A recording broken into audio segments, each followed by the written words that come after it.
shot. You're in shot there. Right, I'm going. Cheers, guys. All the very best. All right, cheers. Nice to see you. Thank you for coming in. Cheers to a happy Monday.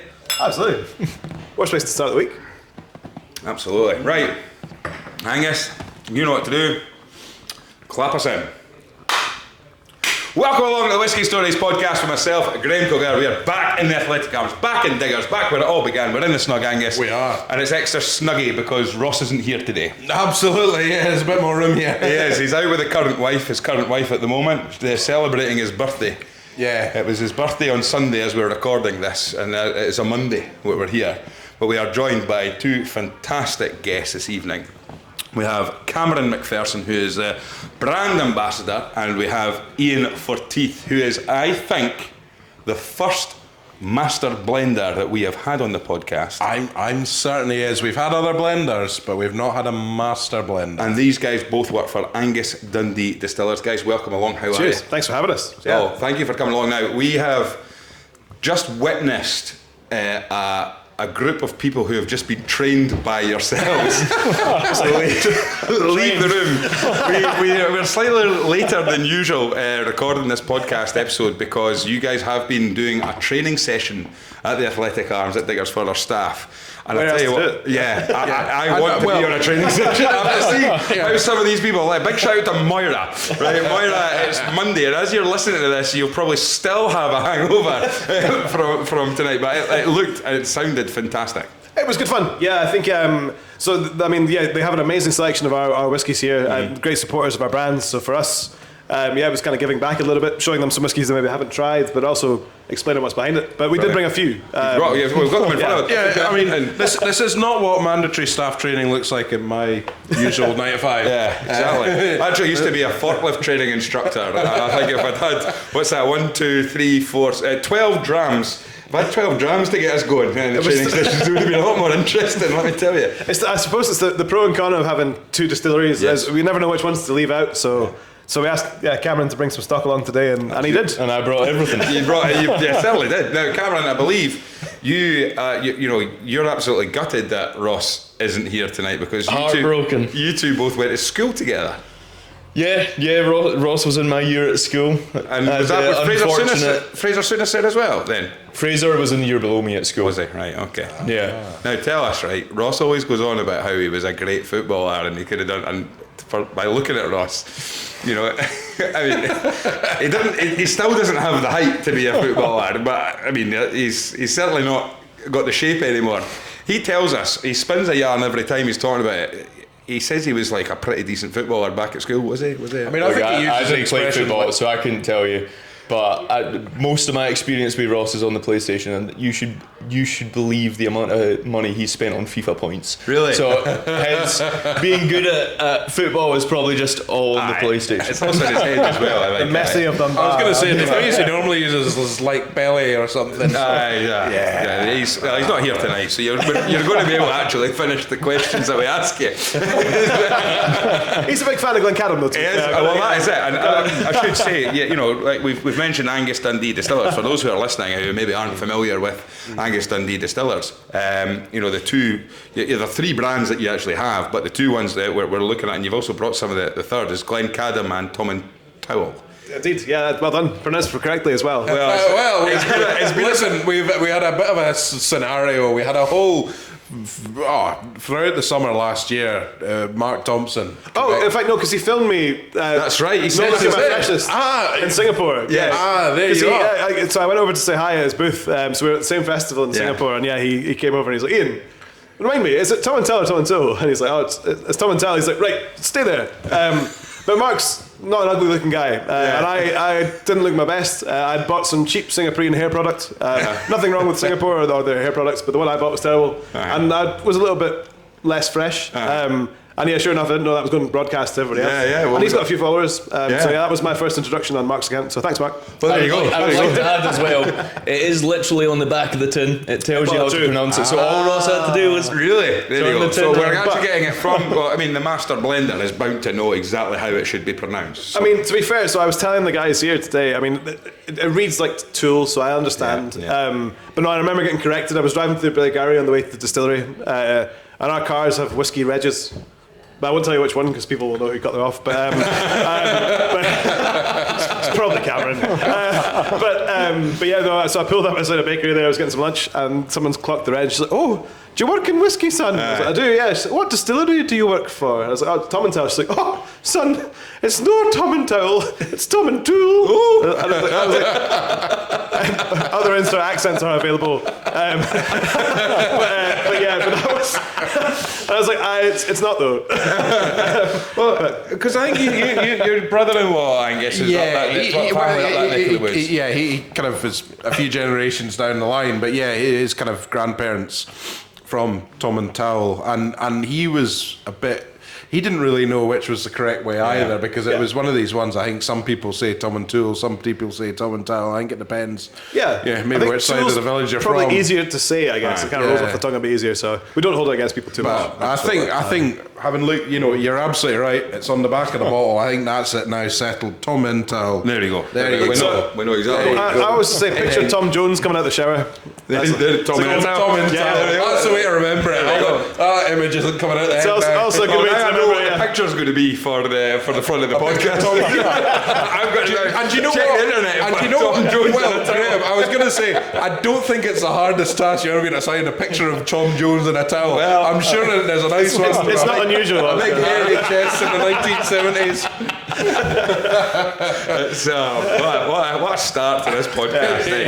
I mean, so Cameron, you're a brand ambassador tonight. Not just tonight. Just tonight. Yeah. Just tonight you're going to be but you're a brand ambassador. So when it comes to a training course that you're delivering, is it you that's doing most of the work?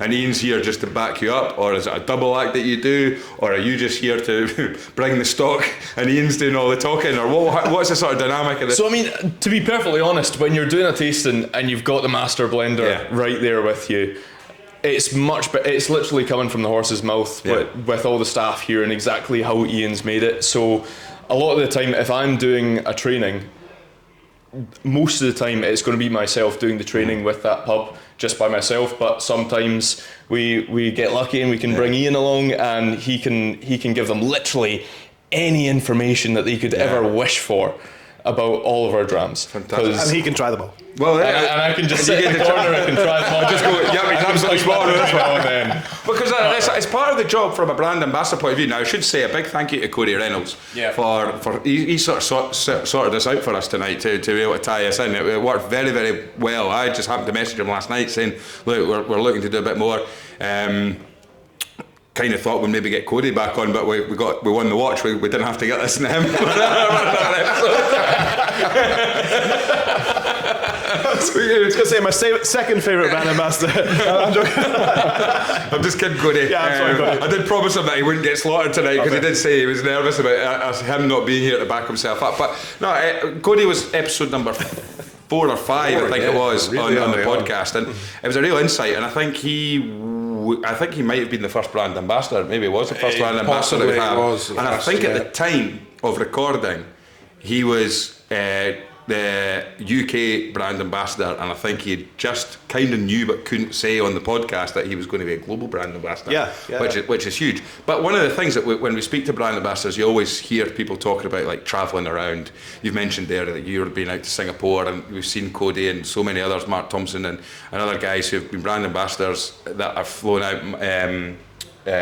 Just so many of them out to kind of Canada, the Far East. And there's a glamorous element to that.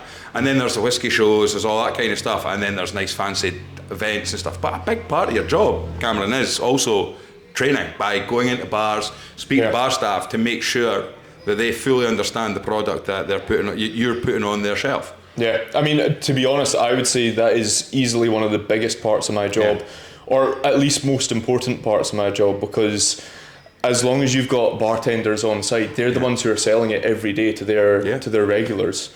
Whereas I'm rarely speaking to the same person twice. So I suppose it's a massive thing to actually get the team of a bar like Diggers on your side, and they understand your drams. I think Ross has mentioned it, and I might be Shan Buchan who's also mentioned it on the pod, saying that actually the best brand ambassadors any whiskey brand can have is bar staff. Yeah.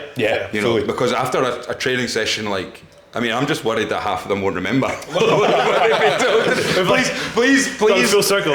please train responsibly when you're. It's like the Men in Black Donald was flash. definitely taking notes for at least half of the taste. Yeah, true. Yeah, it end up as like nice caricatures at the end of it. Yeah. But yeah, I think yeah. But that makes such a difference. If the people who worked at the Athletic Arms and were on this training course today, you know, tomorrow, the week after, or whatever, if it sticks in their mind, and they can suddenly go, no, actually, because let's be honest, you know, when you look at a back bar like that and you see there's 800 whiskies, over 850 whiskies, in you know, one of the largest whisky collections in Edinburgh, but ultimately it's very hard to get your brand to stick out. Now, with the greatest respect in the world to Angus Dundee Distillers, is they're not the biggest, and that's not a bad thing. Absolutely not a bad thing. So it's then trying to convince somebody that, you know what, instead of trying that premium brand, or not premium brand, but that brand that you always go for, try that Glencadam, or try that Tomintoul, and that's different. So how do you do that then? How do you get that across to the people that you're training to try and get them to like your brand and to get them to sell it? I mean, the thing is, we were talking about this earlier on tonight. Half the time, the liquid does all the talking for you, because we do make very good quality whiskies. So half of the trouble, to be honest, is actually getting people trying it and tasting it and becoming familiar with it. Because, like you said, Glencadam and Tomintoul, they're not massive brands. So usually, once people are trying it, they start to get a little bit more on board with it. And we one of the bartenders tonight told us that they had a group of maybe 5 or 6 people who came in after a rough heart's loss, and they just asked for a whiskey. They all got given Glencadam 10. They didn't know what they were getting. They just got 5 drams. And as soon as they all tasted it, they went up to the bar and they asked to see the bottle because they absolutely loved it. So that is genuinely the biggest thing. There's no big flamboyance coming from myself, maybe from Iain, but there's no flamboyance or anything like that. It's literally letting the whiskey speak for itself and helping people understand the whiskey and the distilleries themselves as well, because they've got incredible history behind them as well.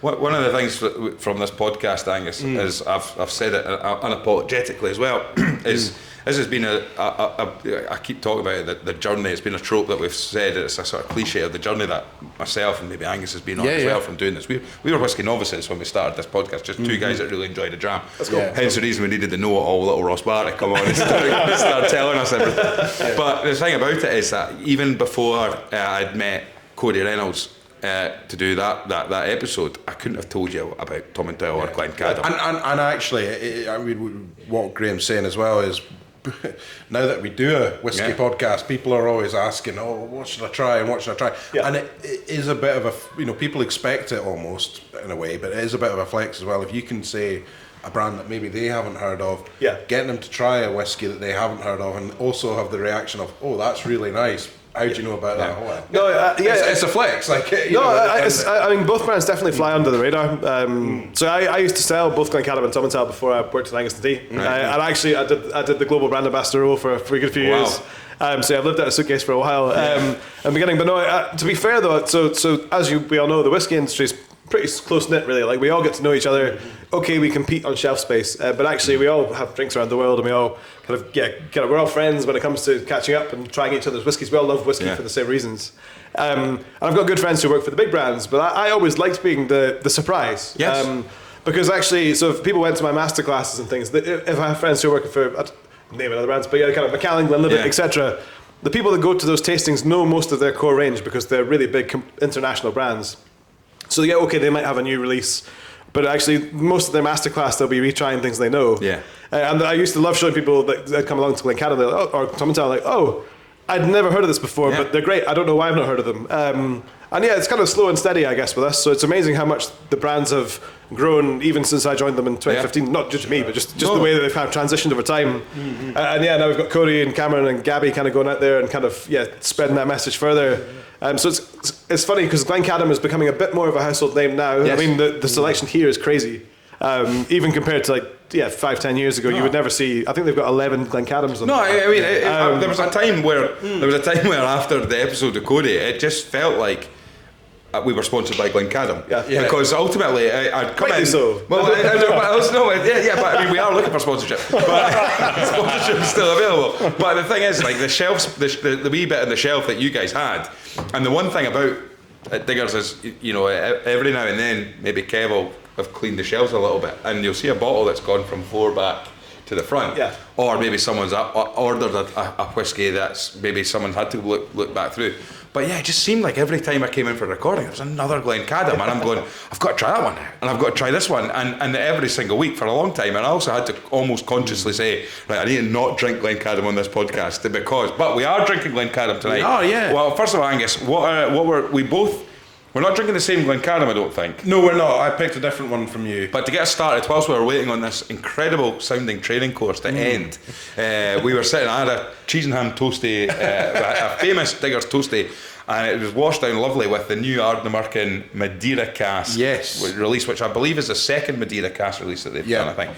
But release. Yeah, so Ardnamurchan are real firm favourite of mine. I did say the new Glencadam. The new Glencadam. Well, I've just been taken. I'm afraid. Thanks for coming. But no, it was lovely. But you followed up your Madeira cask with another Madeira cask. So this was the tell me which so this is the 15 Madeira. Yes. Do you want to go some geeky stuff about this one? Give me some. So if you look at the colour of this, it's the colour of our national drink. Yes. Which is Iron Brew. Yeah. Rather than it's very our first sparkling natural drink. But yeah, no. So this is single varietal Madeira, which is kind of nerdy. We're going to start geeky. So most Madeira is made from white grapes. This is from one of the only 2 red grapes in Madeira that are used. When we launched this, I remember discussing whether we can call it this particular grape style, and they said that the world's not ready for single varietal Madeira cask finishes. But I'll tell you guys, nobody even knows what Madeira is, but let alone. But yeah, so this is called Tinta Negra Mole. It's a red grape. It was only allowed in Madeira 100 years ago, which is quite short for Madeira aging. But yeah, so that's why you get this kind of rusty, kind of coppery orange, which is quite cool. So there you go. So it's slightly different, although they're both Madeira casks. Yeah, no, but it's something. And there is obviously, we've talked a lot over the last few weeks about the importance of distillery character as well as just finishing whiskey or whiskey aging in casks and what the casks do. But no, there definitely is. There is something a little bit different there. Yeah. What should I get? What's the difference from your point of view? What are you looking for in the flavouring of that particular style then? Yes, so for that one, so I mean, the Madeira that we tend to use in the whiskey industry is Boal, which is quite a sweet Madeira. So that's the standard kind of go-tos. With Tinta Negra, you're expecting a little bit more red fruit, which is maybe a bit of an obvious one. But I get like gingerbread and almost like cherry bakewells is what I was saying to the guys earlier. It's got this nice kind of cherry jam, bit of spices there. But kind of cool. Like I say, it's something a bit nerdy. But remember, we went too deep too early. No. I'm just suddenly thinking. I don't know how familiar you are with the podcast, but we do have a feature called Wanky Tasting. Oh, love it. So feel free to go wild with it. Don't say anything that's on the back of one of your bottles as a tasting note, because I don't want to suddenly slow up. Right. So let's talk about yourself then, Ian. You are a master blender. Now, I'm going to say it. You mentioned earlier on, but I didn't expect you to be as young as you were when we walked in. Cheers. How old are you? 65. Right. I just drink whiskey for breakfast. Please look at the YouTube channel for confirmation of just how good this guy looks for 65. No, I'm 35. 35. So you're the same age as myself then. I think I'm 35 as well. Yeah. So 35 years old, a master blender. For not just one distillery either. No, I look after a few casks. Yeah, so that's impressive. And I believe you were sort of saying earlier on that at one point, I think when you began your journey as a master blender, you were the youngest. I think when I was promoted to it, I think I was the youngest. It was a short-lived thing. So Kelsey McCackney, I'm trying to remember her name, who's now taken over from Dave Stewart. I think she's a little bit younger than me. Right, okay. And then I think Julianne Fernandez is the youngest, as far as I'm aware, in the Scotch whisky world. How old were you when you began? So it was 2021, I can't even remember. So 32? Yeah. 31? 31, Yeah, 31. But I was a blender in Angus Dundee for a good while, so I joined them as global brand ambassador. Yeah. So I used to sell their products, and then their sales guy kind of said, we're looking for this interesting role. So transitioned onto the dark side. I used to be a wine guy. I left my red corduroys at home. Right. But I kind of always trained in tasting, really. And on the wine side, I was always in that involvement. As a brand ambassador, the reason I kind of ended up in the blending role is that every year in the company we do a sensory analysis. Mm-hmm. So they test everyone's palates so you can pick your quality control panel. Yeah. So I managed to achieve the highest score in the company, which I've maintained, 98%, which is all right. But that's not a massive brag, sorry. I can't fit my head through doorways anymore. But yes, so from then they ended up picking me to then go, I kind of got fast-tracked into blending. So that was in 2017, so I went into the blending team.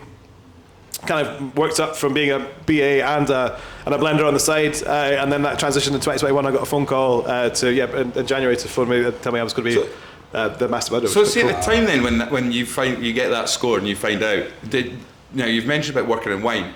Did you know that your palate was sensitive to being able to taste differently? From the retail side. So I worked in wine and spirits retail for 5 years, and I got into it because I thought it was a cool job. I did a degree in geography, same as Cody actually. Yeah. I had the best of intentions going into avalanche studies. Right, wow. It's quite specific. I was that guy out of uni. Yeah, man. I'm going to go and study some snow. But the blessing of that, I guess, is that those jobs don't come up till the winter. So I graduated and had seasonal. Pretty much. And your career just snowballed from there. Yeah, pretty much. Stop it.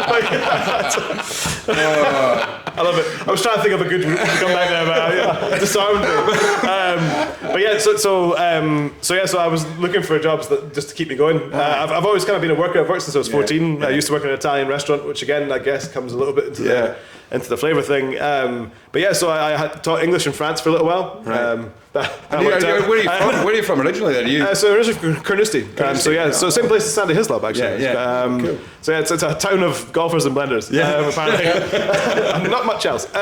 Sorry, Carnoustie. It kind of transitions from there. So when I joined Woodwinters, I worked for US have Woodwinters here in Edinburgh. But I joined on 0 hours. I convinced them to give me a job. Told them I knew all about wine. I didn't really. But I did. But I was willing to learn. 0 hours contract, and they kind of took a whim. But it was actually early on. Sorry, this is a long way of telling the story. No, come on. It's good. Whiskey stories. So early on in that, so the owner of that company, we did a tasting together about 2 months into the job, and I gave some tasting notes just to say my thoughts, and he kind of recognised that. He's like, "Oh, you've got quite a good palate." So kind of diverted me into learning to taste properly. So I worked with some amazing people. They both still work in Bridge of Allen. So Shane Dunning and Kim that's over there spent a lot of time training me up. So I did my WSETs and kind of. But again, so Shane, to give you a context, can blind taste Burgundy to the vineyard and the vintage. So he's shit hot. Am I allowed to swear? Yeah, of course. Sorry. So this is the kind of guy that was showing me how to use my palate properly. So actually, although I was doing my courses and tasting, working with people like that was second to none. The term mentor gets thrown about a lot, but I worked with some incredible palates. Kim's got an amazing palate as well. Doug, who owns it. So I kind of got fast tracked through there. And then worked in a couple of different retail slots. So I worked for Robertson's at Pitlochry for a while as well, if you know them. Ewan as well, so I did some tasting stuff for them, and then joined Angus Dundee. So I always, only from being told I had a good palate, I kind of learned I could taste. But as a whiskey nerd, I never thought of becoming a master blender. Well, I was going to say, this age, I guess. When did you stop being a wine nerd and become a whiskey nerd? Because obviously, or rather, so I was you clearly were first. into wine. So were you looking for a career in wine, or did the career in whiskey? No, so I was into whiskey first. So I was actually when I joined, that was pretty much what I said. Is like, I don't know that much about wine, but I do know whiskey. My dad and my granddad were big whiskey fans, so I was kind of brought up on whiskey from an early age. Not on the stuff that I work with these days. They weren't drinking. What kind of stuff were they drinking? Were they? So my granddad was a working class guy, so he always had whiskey in his house, and it was like a special thing. Is you'd have a dram with him, but it was usually what was on promotion in the supermarkets. And my dad was the same, so he was maybe a bit more exposed to some of the other stuff. So his dad, my other granddad, was in the RAF, so they kind of had a bit more of a whiskey culture. Although my granddad didn't like it, but my dad ended up with some some taste for it along the way. So I always respected whiskey. And this sounds sexist, which is not, but kind of in at the East Nuke of Fife, where my granddad was from, it was like in any birthday, Christmas, funeral, whatever it may be, that's all the guys kind of gathered together in the corner and had drams. I remember a kind of coming of age moment when I was invited to join them. I'll say 18 for legal reasons. I also remember taking off the kids' table. Yeah, very much. And my granddad, unfortunately, is not with us anymore. But he was kind of famous for Tam's drams. So he was Tom. Tam's drams were half pints. I think my first dram at his house was a Glen Murray 10-year-old. I don't remember much else at Christmas. But I remember being like, it was always a special thing. So and I could smell whiskey in the room when I was younger, and then so I'd always kind of admired it, and I found it really interesting. And then, like many other people that you've had on the podcast, went to uni and couldn't afford to drink whiskey. So I just admired it from a distance. And then kind of snowballed from there, I guess. Which part of the East Nuke of Fife was your? Cellar Dyke. Oh, aye. So Instaway, Lovely. No, I mean it's fascinating. And Cameron, what about yourself? You've grown up in this whiskey hub. You're talking, you know, Ian's talking about you know what Carnoustie gave to the world, but you know we've got you, Ross Barr, and Fraser Souness. We're just titans in the industry that have gone in. Not sure titans. Well, not sure I can include myself in as a titan. Come on, of the get industry, yourself. But I mean, what was it like for you getting into whiskey? Was it something that you'd always been interested in, or is it a job that you kind of fell into, or what was your sort of journey like into that? I mean, it was very different. It was something that I probably did kind of fall into, because I mean, before I worked in the industry, so this is maybe a first for the podcast, but I worked in McDonald's for 6 years. Oh wow, there you go. So like I've got 3 siblings. All of them went to uni. They've become like doctors and scientists. So they all got the brains of the family. But I got a pretty decent liver, and I worked in McDonald's for like I said 6 years, and it got to the point where it was just taking up so much of my life, because I was assistant store manager. So you weren't loving it then? I was definitely not loving it. I mean, it was great for the time that I was there, because at first, like I in 6th year of high school, I would go through UCAS and I'd look for university courses I wanted to go and do, because the rest of my family had gone to uni, so I thought that was the thing I had to do. Yep. And I figured out none of them sounded interesting to me at all. Not even youngest? studies or geography. Yeah, I'm the youngest. Oh, the lost one is, he's finding himself in whiskey. But yeah, like I went through UCAS. There wasn't any courses that jumped out to me. I didn't want to just go to uni for the sake of it, because everyone else had. So I already had a part-time job after school at going to McDonald's. So as soon as I finished school, I thought, sack it.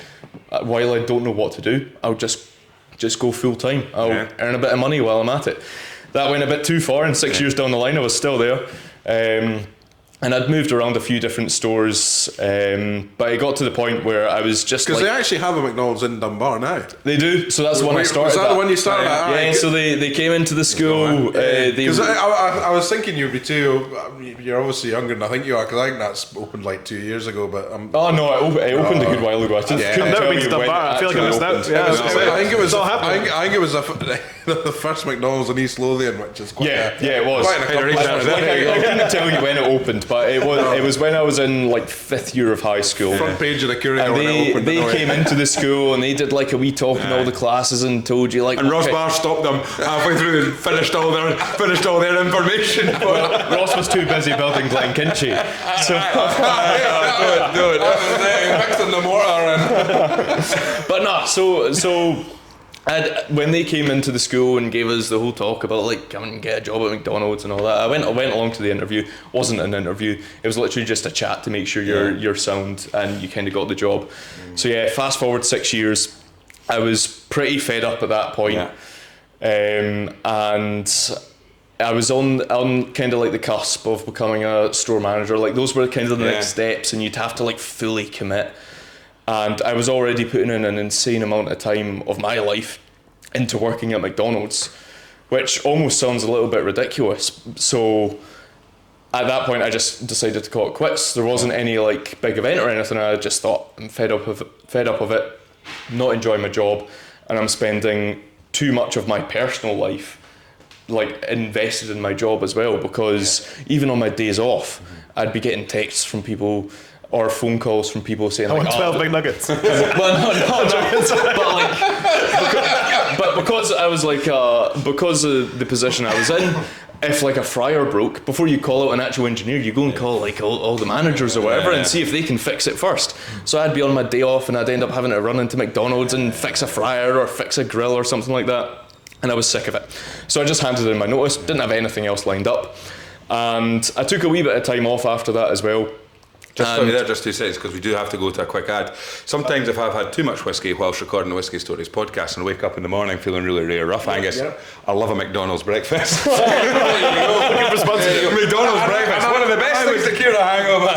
Sometimes if I'm still under the limit, I'll drive all the way to Dunbar and go to McDonald's. I would say that Dunbar McDonald's, if I'm driving down the East Coast for something and I have to leave early in the morning, that Dunbar McDonald's is a great first stop for a breakfast. It's gone downhill over the last couple of years, I'd say. I don't know what it was, but I was fixing the fryers. Right, so anyway, so you Like, I know you're still looking for sponsorship, but I think McDonald's are maybe a bit of a big swing for you guys. We're talking about McDonald's that work up in Speyside. Perfect accent every time. Yeah, exactly. Right, so you took a year out. Yes, There absolutely has to be a Ronald McDonald in the whiskey industry somewhere, hasn't there?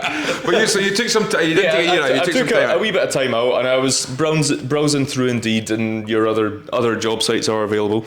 But like, I'd already actually at this point accepted another job, completely unrelated to whiskey. It was taking a wee while for like the onboarding and everything to kick off, going through with it.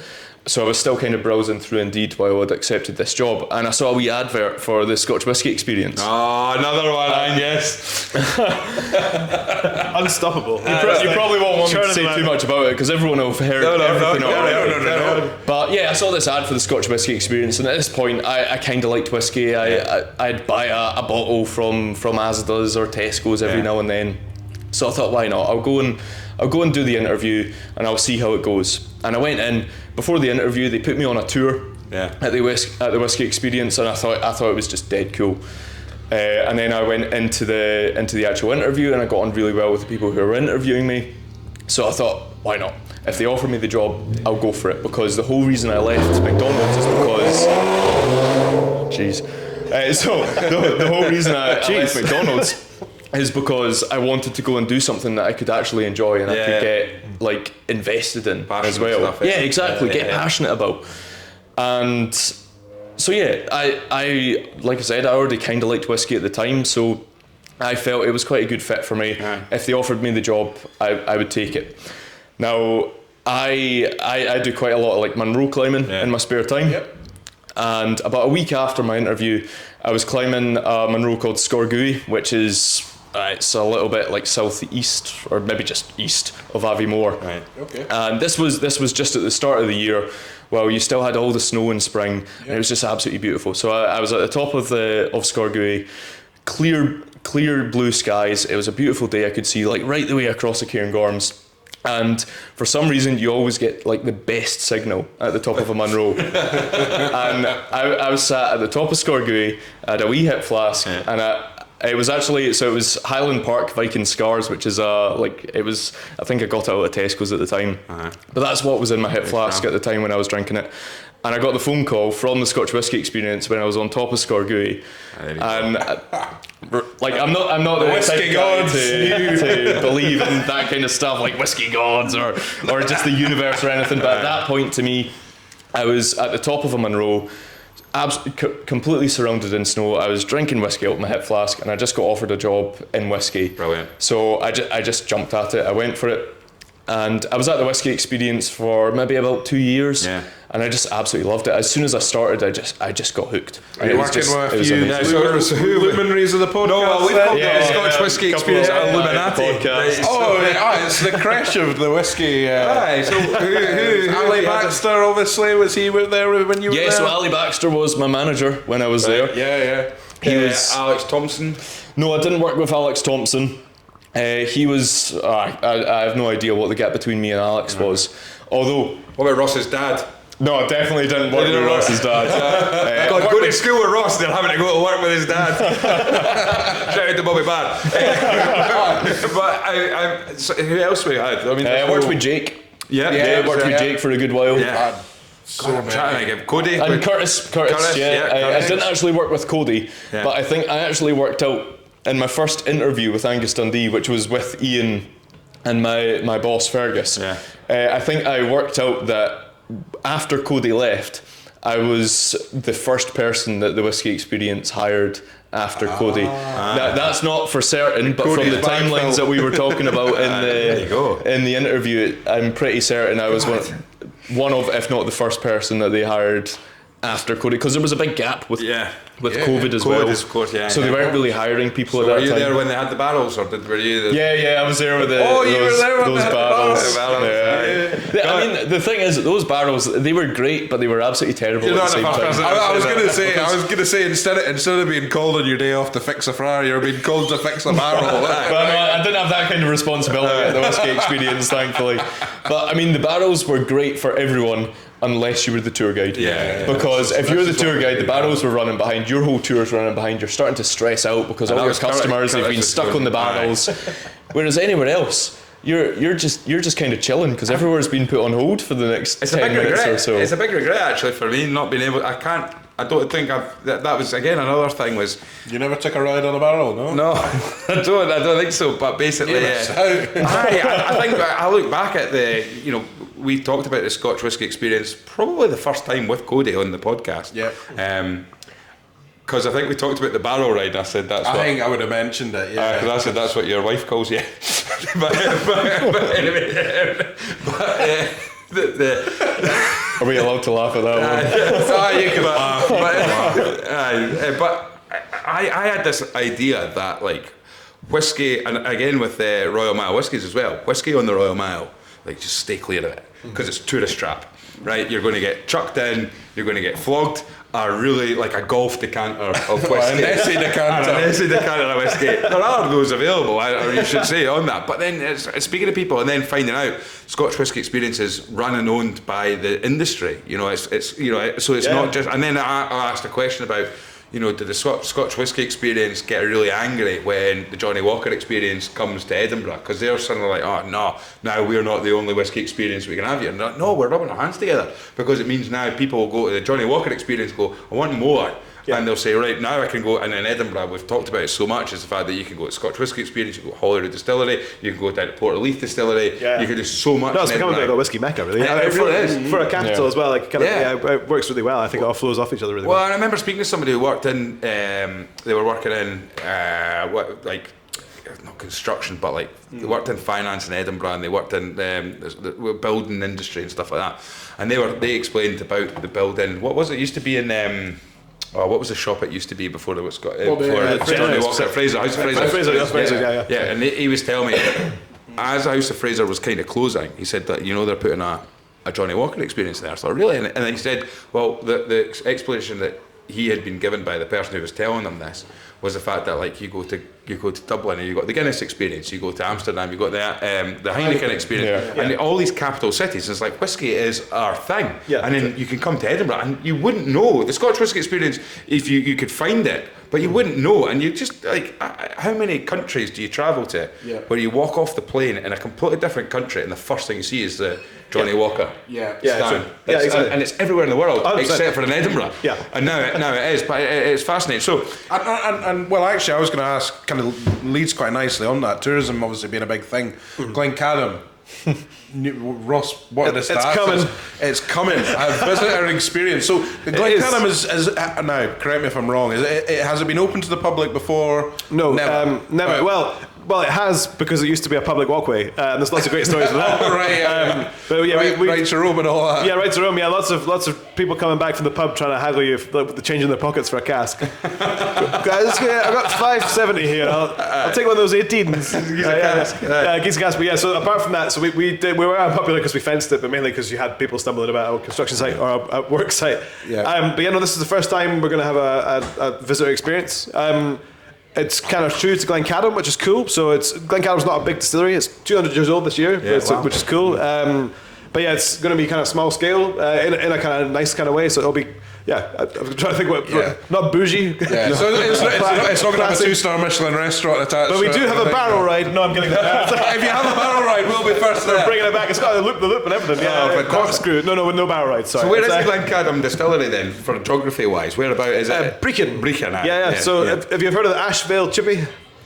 No, but we've heard of Glebe Park. We've been to Brecon a few times. So if you've been to Glebe Park, there was a chippy around the corner called the Asheville, which is famous the Asheville Whale Challenge, 16-ounce haddock. Wow, have the certificate. That's why I'm not thin anymore. But we're actually tucked just by that. So we're actually, because since it's been there for so long, it's literally the town's kind of evolved around it. Well, I was going to say Brecon isn't a good big place, so you kind of, when we said Glebe Park, you said, oh well, you know it. Yeah, so you can actually see it from Glebe Park, depending on which stand you're sitting in.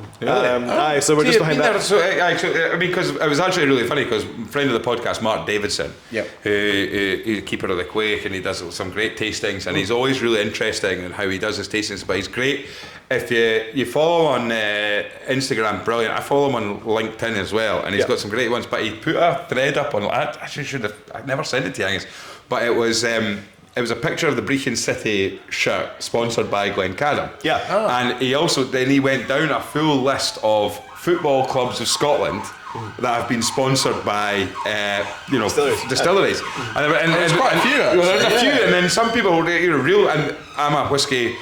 I love my whiskies, but also I love my football. Some people listen. Had famous grounds. There's quite a few different ones, but it was really. I know, obviously, when you go up into the Highland League in Scottish football, there's loads of like little clubs that have massive sponsors, because you're like, wow, they're sponsored by that distillery. I should add, Raith Rovers are looking for shirt sponsorship. If there's someone you need to contact, Mr. Graham Kilgour. But that's my day job. But but it's fascinating. Like, so you are getting a visitor centre. So that'll and what's the nearest distillery to Glencadam? Fettercairn, I think. Well, either Fettercairn or Beaky. They're kind of equidistant. So for people who are travelling up that neck of the woods, and you could, because when you are travelling to a distillery, as we might be doing very shortly, I guess. Absolutely. You start looking and going, well, if we're going all the way up there, I suppose it's a bit like you with the Monroe bagging. Well, this is it. When you travel all the way, you travel all the way up to climb a Monroe, you probably try and climb 2 or 3 in the sort of area if you've still got the energy. What's the most northern Monroe in Scotland? There's one for you. Mount Hope. Yes. Or Ben Hope, sorry. Ben Hope. Hope. We don't do that here. Ben Hope. Ben Hope. Yeah, Ben Hope for me. Brilliant Monroe as well, because it's such a ridiculously steep climb that it only actually takes you about an hour to get up. Tell me what the view's like, because the only attempt I've ever had at climbing a Monroe was when I was doing the North Coast 500, and I thought, you know what, if I'm already here, right, so as we were going down Durness way, I decided, right, myself and an ex-girlfriend of mine, we said, we'll climb this. She was not happy having to do this. She's an ex-girlfriend. Left her up there. There was no hope for us after Ben Hope. But basically, nope. That's what it was. So basically, we started climbing it, and the weather was really, really, really, really bad. And it was one of those where I'm saying, it's fine, keep going, we'll clear this bit, She's getting more and more irate about this, and rightly so, because it actually was pretty bad. And I'm thinking, we're probably just up that bit. And a couple of folk were coming back down the way, and I'm saying, have you guys been to the top? And they're like, no, we didn't get it. It was just far too windy. We're going back down. That was it for us. We had to make the decision, because please climb mountains responsibly. So we turned back down, had to go all the way to the bottom. And that drive, I was raging, because I was like, you know what, if I do start climbing Monroes, let's go back. Yeah, I'm going to have to come all the way back. If I was going to start, I might as well start the furthest one away and then work my way back down. But yeah, Ben Nope was definitely what it was there. But are you a proper Monroe bagger then? Would you I wouldn't really class myself as a Monroe bagger, and this isn't me trying to be like a hippie, trying to be different or anything, but I'm not too fussed about climbing every single Monroe and ticking all of them off, because to be perfectly honest, they don't all excite me. No, and I mean, a couple of them you do require kind of serious kit and that sort of thing. I don't know if that excites you or if that takes you, You said it's too easy for you. I know quite a lot of the line. There's about 3, isn't there? And if people kind of end up doing all of them but those and so forth. But I mean, climbing whiskey, I suppose we had a whiskey story on the podcast, which is, it was Finn Thompson. Oh, what was it? It was his... Glasgow, was it his peated Glasgow 5? Yeah, he opened the sample. I mean, a bit like you, up at the top of a mountain and magic things happen with whiskey. He had the whiskey and it was a cask sample. He was going to try it and it was pissing it down, as it tends to happen at the top of mountains in Scotland. And just the kind of the right amount of water hit the glass to, when he tasted it, went, you know what, when I do come to bottle this, I'm going to take it down. Just a wee bit, just to the amount I reckon that it'd been I think he taken went down up from like there. 58 to 56. Yeah, something like But that. basically, because I think he had tried it before, or tried it before he poured the glasses and went, ooh, maybe this is just a bit too. 5-year-old Glasgow peated. He was like, it's a bit too rough around the edges. Yeah. And then as he poured the glasses for his pals, as they were hunkered down with the wind and rain, I said it sounds like a load of marketing bullshit, to be perfectly honest. But It depends how rainy it is. Like, so we're doing it at 23%. It's not whiskey anymore. If Finn is listening, he has told that at Mull, but I have heard that a second time. But it was a sort of mountain climbing story. But what I'm interested in here now, with yourself, Iain, because one of the things I've openly discussed and talked about to people, and actually, said at tastings and things as well, is I am not able to distinguish different tastes between whiskey very well. No, and I again, I mean, Graham and I have talked about this. I'm kind of the same. I don't think I have a brilliant palate, if we're being honest with you. I'll enjoy whiskey and I love it, but in terms of, I sit with, when we're kind of humbled almost a wee bit when we have Chuck Kerr or even Ross Barr on and they're saying, oh, it tastes of custard cream and da-da-da, and I'm like, oh, now I get it, but I've never been able to say Has that. Ross ever before showed you how to said do it. it though? Because that's the thing. Well, It's obviously a lot over you. Maybe I've just got an uneducated palate. Talk us through then. So Yeah. how do you've been trained? You've obviously had some sort of skill set in that. And I mean, would you call it a skill? I guess so. I think so there's two parts to this, I guess. So firstly, I'm a whiskey geek that turned my passion into a profession. And I still pinch myself every now and again. I collect whiskey books for fun. I've got books from your Richard Pattersons of the world, and I remember meeting Stephanie McLeod for the first time when I was younger, and be like, oh wow, Master Blender, and Jim McEwen's and Rachel Barry's and all these amazing kind of names. So to share a job title with them was quite wacky. But on the flip side of it, I think that kind of part of what I try to do when I do tastings is be accessible, because actually other people can do this job too. Sure. Obviously not as well, but no, I'm kidding. But kidding. Joking aside, I think that's the thing that if you see these kind of titles and things, and again, I was guilty of it too, of like worshipping these kind of job titles, but actually you can train up to do it. And the way I was always taught is I don't know if it's the real name for it, but it was the drill down method, is what I was told. And you can train yourselves. It's kind of like. Yeah, it's kind of like singing. If you put me on karaoke, no one's going to thank you. But if I had a vocal coach, I'd probably be all right. And tasting is the same. So if you can taste anything, then it means you're not palate blind, which means you can train it. Okay. So the drill-in method is challenging yourself to identify flavour one step beyond where you're at. So if you say this smells fruity, the next question will be, well, what kind of fruits is it? And it doesn't have to be specific. You don't have to say, it's mandarins. But if you say, okay, I think it smells like berries, or it smells like orchard fruits, or it smells like citrus, then that's great. And then you stop there. The next thing is, when you smell again, if it's citrus, what kind of citrus is it? Or what kind of berries are they? And then are they cooked? Are they fresh? Are they? And when you do that, subconsciously you start training yourself to be able to jump to that the next time. So when you smell grapefruit the next time, you can jump straight to grapefruit rather than going down that process. And then the next part is then we'll find something else. So when you think you've got it nailed, pick a different thing. So is it nutty? Is it smoky? Is it spicy? Is it whatever else? And you can challenge it, and you do it as baby steps.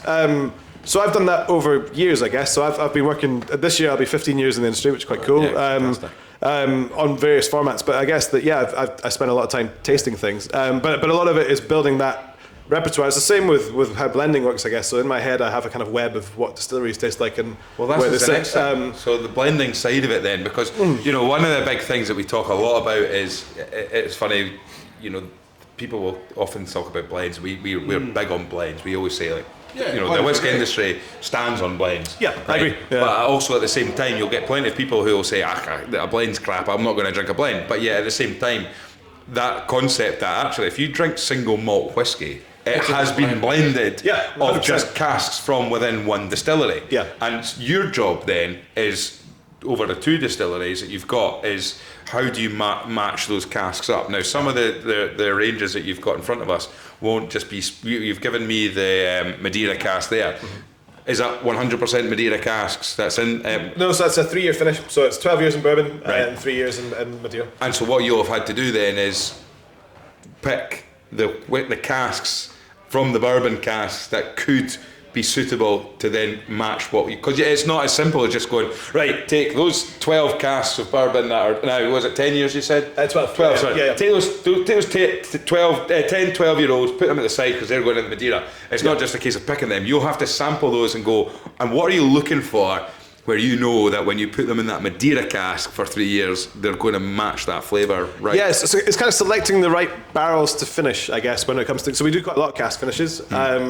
I really like finishing rather than full maturation because it gives you a kind of best of both worlds. Yeah. So for both of our spirits, both Tomintoul and Glencadam, they're quite light spirits in different ways. Glencadam's kind of a bit heavier but very fruity. Tomintoul is very creamy and nutty. Yep. So actually, if you take that and stick it straight into a really active cask like a PX or a Tawny Port or something like that, you'll eventually kind of overpower it with the weight of the wood. So when you finish, you give it some conditioning, you give it time to kind of do the rocky moment and kind of build itself up. Montage.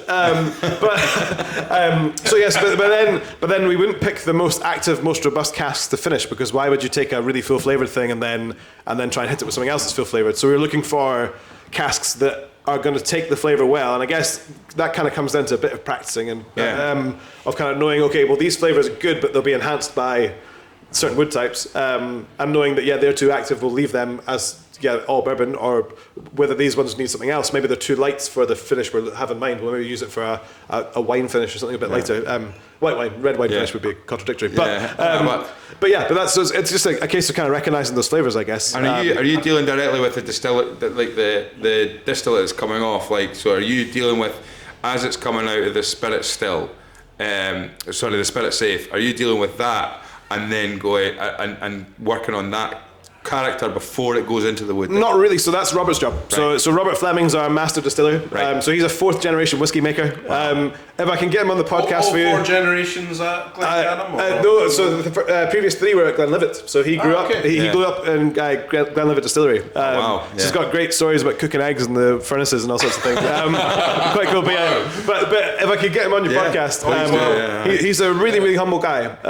So it's a privilege to work with him. I mean, he's been in the industry for 52 years now. Wow. We had his 50th. We did a bottling for his 50th just recently. But yeah, he's a pretty incredible guy. Very, very humble. And again, when I was mentioning your kind of blenders that people know, Robert's not necessarily a household name, but actually he's been there and done that with the best of them. But he's not really he's not a heavy guy in the limelight, although he'll talk whiskey to you all day long. And I mean that in a nice way. But no, of course.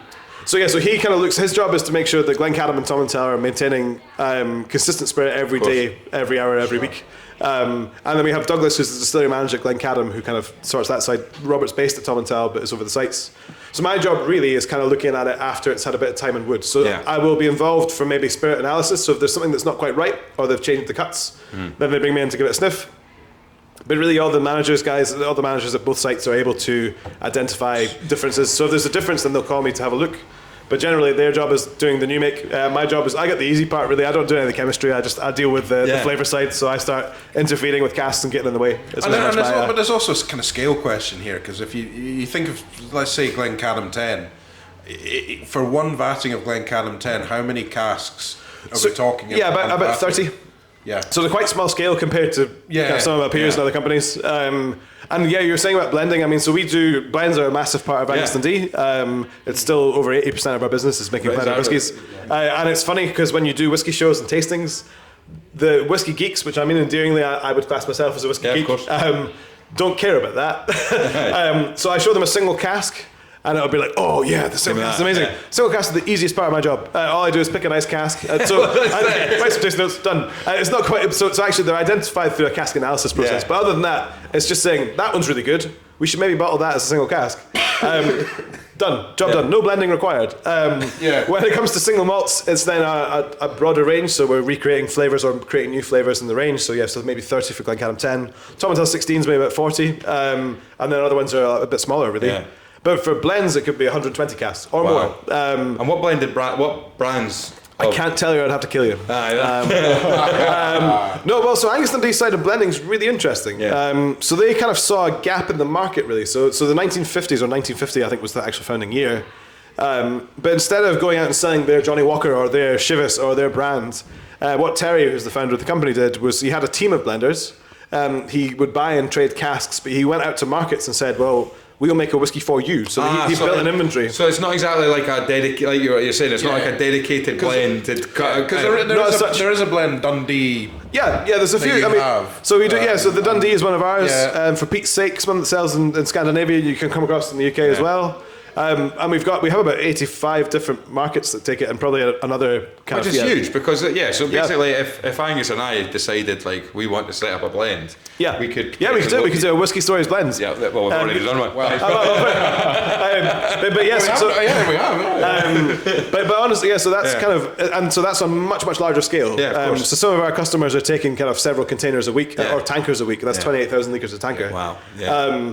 So it's funny, but if you show that to your average whiskey geek, that's not that exciting. And I have utmost respect for guys that work for Famous Grouse and Johnny Walker, etc., because the scale that they're working on is 10 times what I'm working on. Well, there was a question actually asked on the Whiskey Stories Facebook group that we've got going. A nice wee community there. We've got about 140 odd people in there, and weekend dram roll calls been great and stuff like that. But somebody did ask a question of saying like, and obviously Famous Grouse is now owned by William Grant's sons, but what they were saying was when Edrington owned Famous Grouse and Macallan goes into it and things like that, how can they make Famous Grouse so affordable, or how can the price be so low? And it was Conor O'Keefe, who's a big friend of the podcast, big listener as well. Shout out to Conor. He kind of gave this great explanation about how he visited the team at Edrington and went into their blending room and stuff like that, and he saw the scale. And obviously as well, it was, they use predominantly younger stock that they're putting into Famous Grouse, or they used. But at the same time, I think what he was saying was that it was all done. Everything was done at the same time, so it wasn't down to like, let's get these casks and put them to the side for Famous Grouse. It was just the person who was tasting, probably doing jobs similar to yourself, would say that's okay for that will work for Famous Grouse. That's maybe going to go into a different product. And I mean, I think he name checked that 40-year-old Highland Park. Yeah, exactly. It could be a 40-year-old Highland Park that goes into Famous Grouse. Yeah. If on the day on the blending room when someone's tasting and sampling it, they could say that's exactly what we need for that, and that's where it's going. And it's funny what you're saying about you're right. We get very excited about single casks, but at the same time, from your job's point of view, the hardest work is the cheapest stuff. Which is it's a strange one. And again, that was part of. So when I started blending with Angus Dundee, that was what I was kind of involved in. Now I kind of head up the single malts part. It's not just me that blends. We've got a QC team that work on it too. But no, I think that's so the biggest part of my job these days is cask analysis. So my day job isn't doing tastings anymore, but it's tasting casks all day long, looking at grading. So we're looking at different parcels. It all gets filed in a big system, and like you said about designation. So effectively, every cask gets grouped. It's rated, but it tends to be grouped by flavour profile. Kind of things like extraction and colouring and a balanced colouring as to what comes from the cask, not adding. So they all get grouped and then everything gets a score. So single casks are things that get 9+ out of 10, so they're always casks that I've rated as exceptional. But everything gets kind of grouped in flavour profiles, so then when we come to blend, we can't taste every cask every time, but we can pick from casks that we know are there. So it's different. For single malts, every single cask is nosed and checked. When you're working on economies of scale for blends, we have sampling profiles, so we'll take a parcel of them rather than all 120 casks. Now, in terms of that system that you're talking about, and I can't remember who I was speaking to, and they talked about, don't forget, and they gave a number, and I don't want to say it because I don't know exactly to be able to get it right. But it was the Macallan they were talking about, and they said that before Macallan makes it into a bottle, it doesn't matter what age it is, how many times that liquid has been sampled for quality to go all the way through, from the moment it's left the spirit safe to the moment it goes into the glass bottle. And what that person was basically trying to say was, that is where the level of quality for a bar brand like the Macallan. So from your point of view then, before, let's just use your 10-year-old there. Before that 10-year-old ends up into the glass, how many times will that 10-year-old liquid be sampled and tested? Yes, and checked? It's probably been checked at 3, maybe at 5, maybe at 8, maybe at 10. So probably you're talking 4-ish times minimum. The 10 is actually probably not the best example because it's all the same cask type. It's all bourbon casks, so there's first fills, second fills, third fills, refills. But if it comes to new cask finishes, so things like the Madeira, which is the first time we used the Madeira cask, that was getting sampled every 3 to 6 months. Wow. Because we want to make sure we do quite long finishes in our company, so most of what we do is a minimum of 12 months, most is 2 years.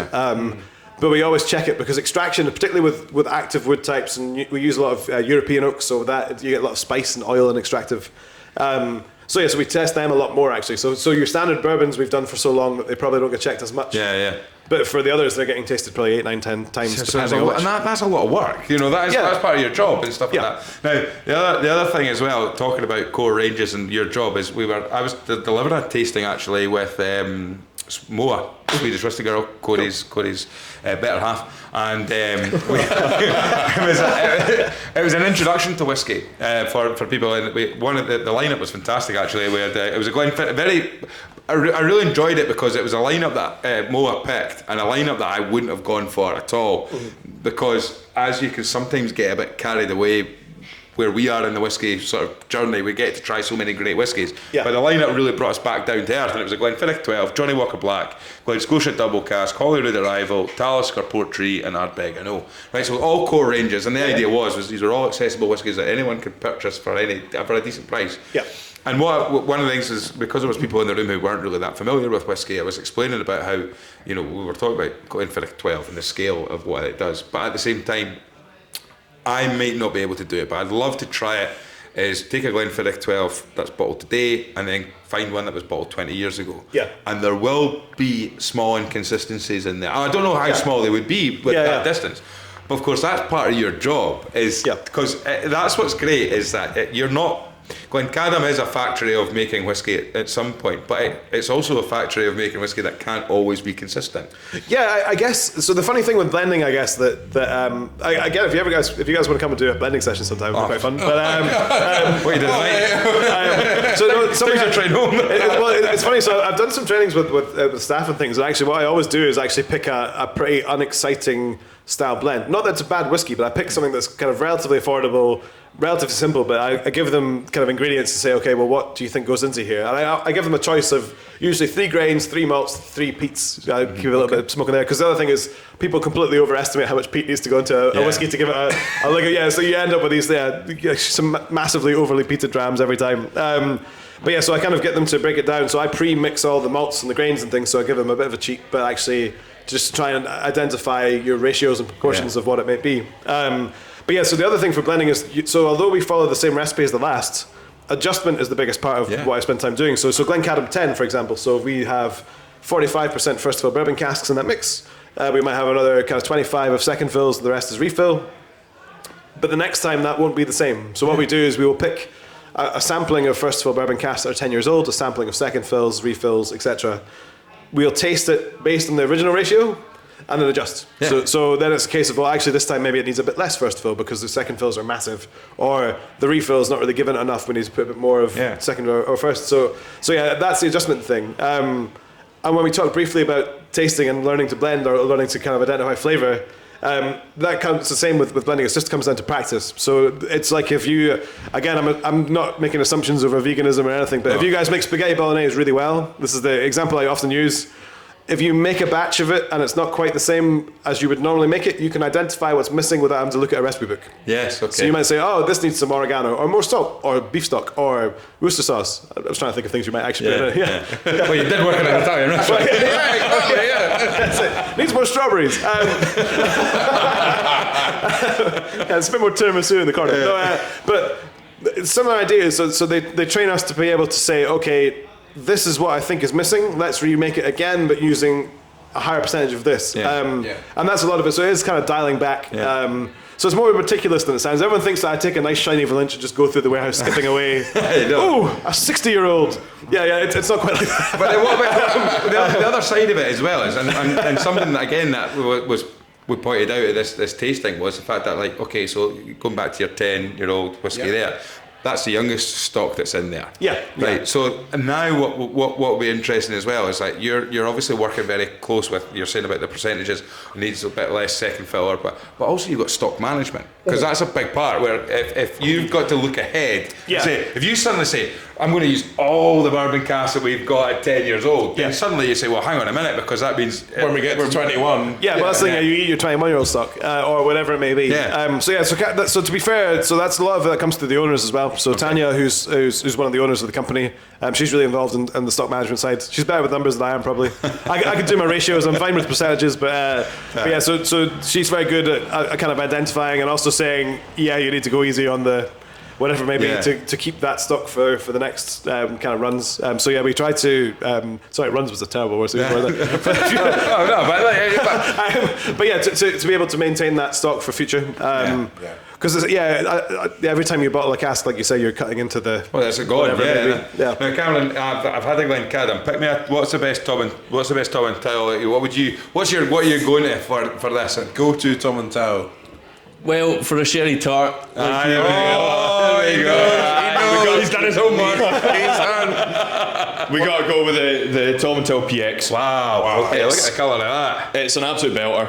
Right. Okay. So a lot of people who have maybe listened to the podcast, and hopefully you guys as well, you'll have tried the Glencadam PX, Yes. which is fantastic. It's done. Thanks. You're gonna have a glass.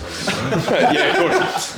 But yeah, the Glencadam PX has done absolutely tons for the brand of Glencadam as well. I'll pop one. Oh yeah, as well, I guess. just a small one for me. Because it's just such an incredibly well balanced dram where it's not a gigantic sherry bomb. You're getting a really good balance between Glencadam's spirit and the cask type. The Tomintoul PX is using the same casks as the Glencadam PX, except this time we're using Tomintoul's spirit as well. So it's got that softer, creamier side to it. Very nice. And like one of the most common things people say about PX is that it goes great on ice cream. And for me, this is almost just like PX on ice cream because it's got that creamy vanilla side to it with the PX. It's got the rich dark dried fruits with it. It's a beautiful dram. Yeah, and we've spoken a lot on the podcast over the episodes about Glencadam. Tomintoul really isn't one that we've maybe mentioned so much. I've always, other than just arguing about the name. Yeah, I'm not arguing about the name, but I mean, I've always been, I don't want to bring it down when I'm saying this. I don't mean this in a kind of backhanded way at all, but you see a lot of questions online. It probably will come up on our Whiskey Stories group at some point, but someone will say, I'm really looking to get into whiskey. What whiskey would you recommend for me to get into? And for me, Tomintoul was almost, I remember getting into whiskey and you always get that burn and sometimes that's quite a barrier Such to get a lovely over. easy-going dram. That's easy going, isn't it? Yes, Tomintoul was one of the first whiskies that I just didn't get that with, and I was just like, you know what, I can just sip and drink this quite happily. Yeah. I do like Tomintoul a lot. I think so. So the reason they end up with the kind of slogan, the gentle dram, is because it's really easy sipping. So that one's a 40% whiskey. It's actually natural colour because PX gives you that much hoof. Yeah, exactly. But yeah, no. And that costs you about 40 quid. Because that's the other thing about both. I mean, you will have premium drams, but one thing is what we've always said and that was probably one of the reasons when you're here, is at the Athletic Arms we were getting 35 mils, and at the price that we were getting at, which and Kev's not doing it to lose money. He's not making massive amounts of money on every. No, it's very dram. fair. Yeah, I was going to say very fair pricing, but at the same time. Fair pricing, but for the quality of whiskey that we're getting, this whiskey here is an absolute cracker. Cheers. And you're saying, how much? You said 40 quid. 40 quid. Yeah, it's about £40. £40. It is online for 38, 39. Yeah. Just depends who you go for. I mean, but the value for money with it and the actual quality you're getting, it's fantastic. Well, it goes back to the Glen. We had Stephen Woodcock from Glenmurray on, and one of the big things that he said that really sort of resonated with me when he said it, and it wasn't a penny drop sort of moment, but what he said is like, he said, people often go up to them, and Glenmurray is it's not a household dram as such, but it's a very, your core ranges, you'll get them out the supermarkets and stuff like that. Yeah, it's very affordable. Yeah. And sometimes people look down at that being like, if you can get in the supermarket, it's probably too accessible, all that kind of stuff. But one of the things is people ask him like, why are you so cheap? And he says, no, it's not why are we so cheap, it's why is everyone else so bloody expensive? Yeah. And I think it's a fair point, and one of the things is, ever since that episode, Glenmurray has been a whisky on my radar now, where there's so much of it. And yeah, maybe I have been guilty of the fact that you can get in the co-op, so like you can get their Glenmurray 10 or in the co-op. So I'm not going to bother getting a Glenmurray. I can find something a bit more rare or unique online. Yeah. But actually, sometimes these are the best drams that you can get hold of. Yeah. I mean, the thing is as well. So with what you were saying about what Stephen Woodcock said about why is everyone else so expensive.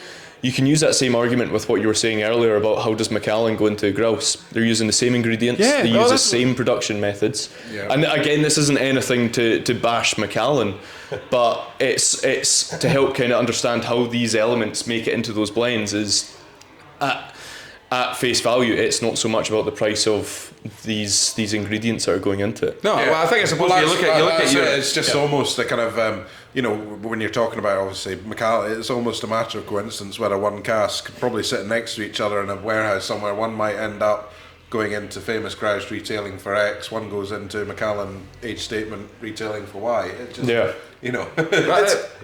sorry. Well, I was just going to say, it is interesting when you look at the likes of like a Glenmurray, Glencadam, Tomintoul, and you say, we these are brands that keep the price point where they want it to be, but what then you get, and that's where, like you were saying about the 10-year-old that the guys had that didn't know what they were getting, it's then as soon as somebody tries that, and I'm going to use the phrase that Cody Reynolds used on the podcast, as soon as somebody gets the liquid to lips, but I think it must be a big thing for you, Cameron, and you yourself, Ian, as previous as a brand ambassador, getting people to try the Glencadam, to then suddenly go like, wow, that's fantastic. Like what it was for me.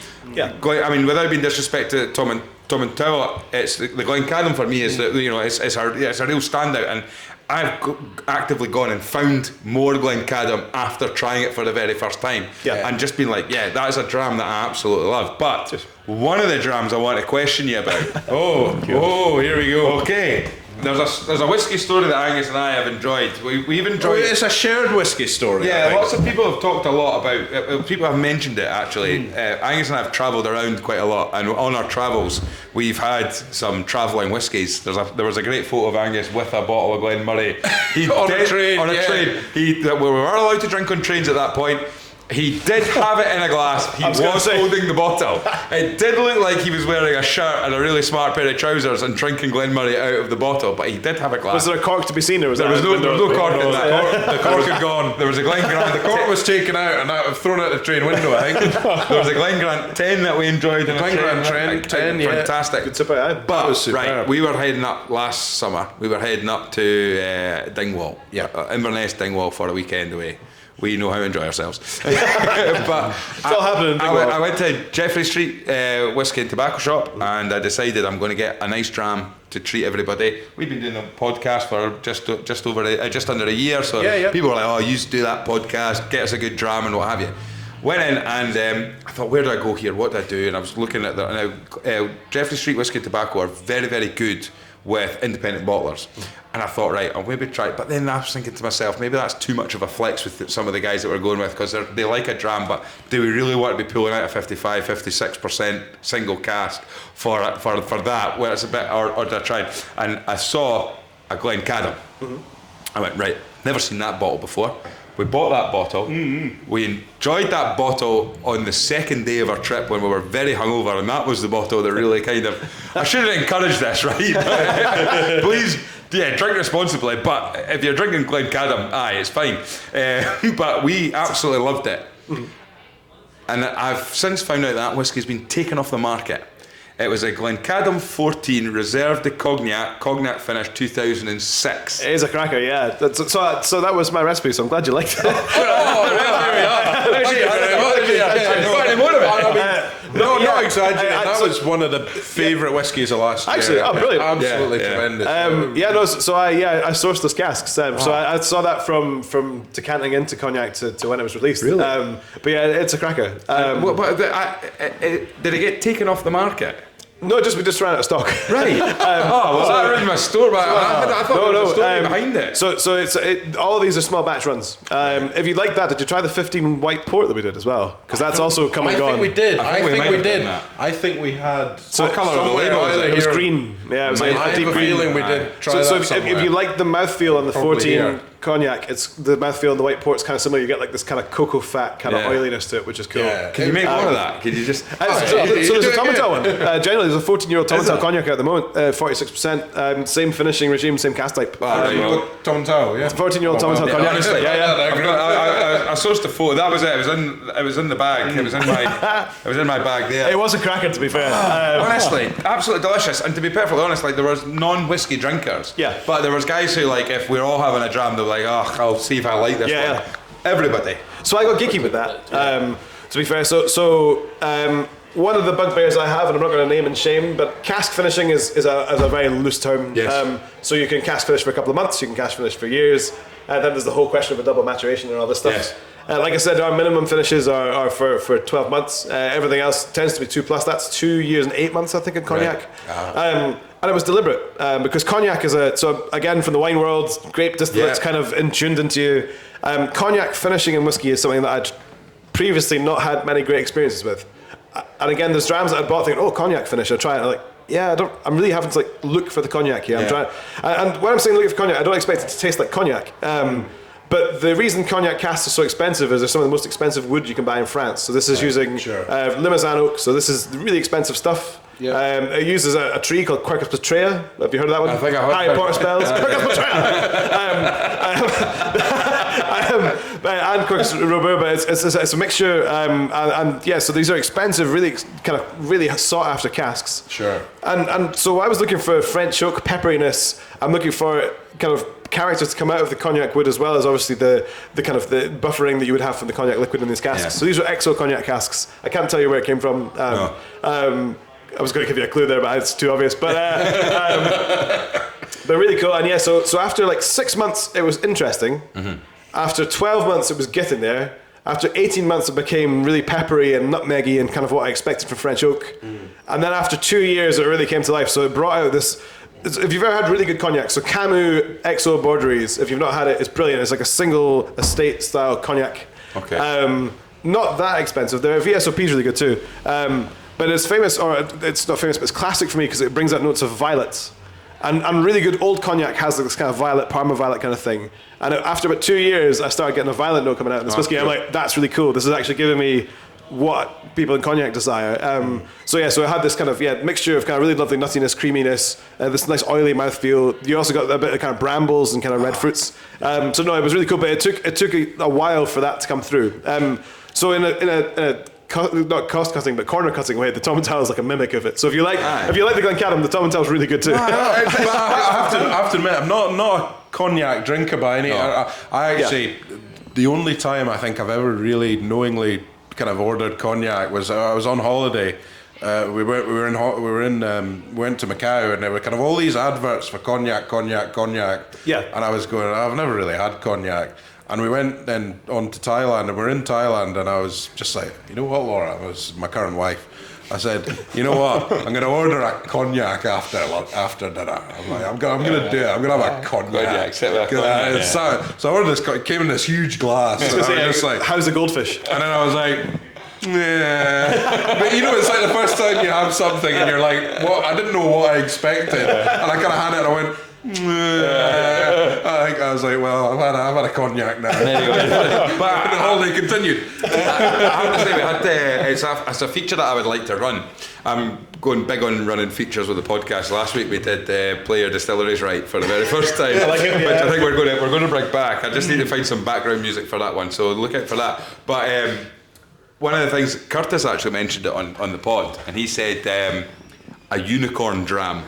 And it really got me thinking, because unicorn dram being the sort of dram that you've either not tried but you wish you had tried and now it's gone, so you're desperately, one day it might pop up on the auctions, or one day you might see an old dusty going, as Scott Moore called it over in the States, our now official US brand ambassador to the Whiskey Stories podcast. He goes dusty hunting in some of the shops over in the States. He'll cross liquor stores. He'll cross borders, county lines, to find a liquor store and rummage through and find a dusty bottle and go, wow, that's a belter. Yeah. Now, so it got me thinking, and I was kind of like, what would my unicorn dram be? And until we knew we were doing this podcast, and I knew I was going to talk to you about that one, because I had actually heard that the SWA had taken it off the market. Well, so there was a bit of a thing about the font size. Right, now that's... Which is a bit... So it wasn't removed, so we got Right. to sell it through, but because the word cognac's a bit too large, Yes. they thought that people would get confused between cognac, and that's not a diss to the SWA, but No. but yeah, the people would go, oh, Glencadam cognac, they've branched out. Right, okay, so I had heard that actually, that because that was going to lead me on to another thing, was that would be a really fascinating tasting. Yeah. Whiskey Stories podcast idea. Okay, right. Copyright. But I'm pretty sure that, to be perfectly honest, I bet you Mark Davidson's already done a tasting like this.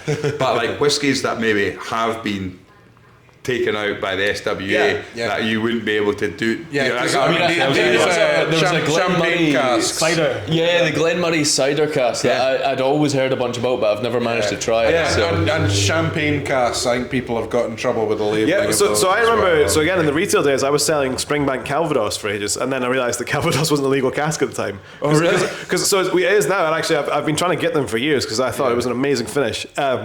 But I remember trying to inquire about it, and like, yeah, it's illegal. I'm like, oh, I sold loads of them. Like, whoops. Picture of illegal whiskey. I wasn't benefiting from it. It was more of a Springbank thing. But yeah, I remember them having that as a release. And it was only looking back at it, like, oh right, okay. Really? Yeah. That's why I've never seen another one. Right, what was the last dram I'm going to have? I mean, have you had Glencadam 18 before? Because No. it's like I've had tin the nectarines Glencadam and 18. custard. It's pretty. I've pretty had the Glencadam 18. It's kind of more restrained than some of the other ones you've tried. But it's all bourbon cask, super elegant. Just shows you what a nice bit of time and wood does for Glencadam. Well, I went and just helped myself, to be honest, to Old Ballantrae. I want to briefly fair. talk I thought about I it could because smell I mean it. it's pre-podcast, which is kind of before I knew much about whiskey. Well, I was in Tomintoul itself. And I kind of had all the Speyside whiskey at my disposal, and I said, but I actually really quite like my peated. And the guy behind the bar said, well, have you tried Old Ballantrae? And I said, I've never heard of Old Ballantrae. Yeah. And he said, it's Tomintoul, but it's peated. And I went, whoa, I never knew such a thing existed. Yeah, 55 I had ppm as well. And it was It's fantastic. chunky, yeah. And it was fantastic. I mean, it is heavily peated. And, obviously, used to heavily peated Islas, and you have that kind of maritime, you have that maybe kind of TCP sort of thing. You don't get that with this. It's toasted cereal. It's like lovely. a slab of beef on a barbecue, or vegan alternatives. Is that is this like a week of production that you do, peated? So it started off as a week of production. So in 2001 we did our first run of Old Ballantrae, and we did it actually as a blending ingredient to begin with. So Terry, the owner of the company, he's still with us. He's now in his 90s. So he's kind of taken a backseat. So it's his son and his son and daughter that run it now. But Terry kind of thought, once we acquired our own distillery, so we bought Tomintoul in 2000. Before that, we just traded. Sure. He kind of thought, why don't we try and make our own? So it's like, we keep buying Isla for blending. Why don't we try and make our own Isla? Yeah. And I think Robert kind of gave him the view, like, well, we can't because we're at Speyside. Yeah. Because there's not too many Speyside distilleries that have a kind of standard peated distilleries. No, lots of people do it as like a special. And so Ardmore are the guys that you kind of, I suppose outside of it, and you've got Ben Riach, I guess, because they've kind of done a bunch. But no, Michael Torno as well. But I mean, not at 55 ppm. No, yeah. So they did it for a week to see how it turned out. They did it again in 2002. 2003, they tried what had been brought out in 2001 and thought, oh, this is pretty good. So it's slowly kind of grown, over the years. So now it's 6 weeks of production. So we do 3 weeks in the winter, 3 weeks in the summer. So that's quite a lot of time, yeah. Well, so we have to give it a full. The system gets about 10 full caustic flushes. So we don't do the thing where you kind of transition from peated to non-peated and then kind of just bleed it out. We literally. Tomintoul would taste pretty weird if it had a bit of Old Ballantrae taint in it. And the reason that it's kept in a black or kind of brown bottle or kind of black glass and the different name is actually just because it's so different to the standard Tomintoul. Yeah. You don't want to confuse people. Yeah, it's always been 50 ABV as well. So 55 ppm, 50 ABV. Wow, lovely. Big, chunky, huge meaty, fan of Old Ballantrae. I love Old Ballantrae. Whenever I kind of am lost for getting something peated at the bar somewhere and I see Old Ballantrae, I will go for it. I used to love sliding into people in blind tastings because it's a good one to get people confused. Yeah, I bet.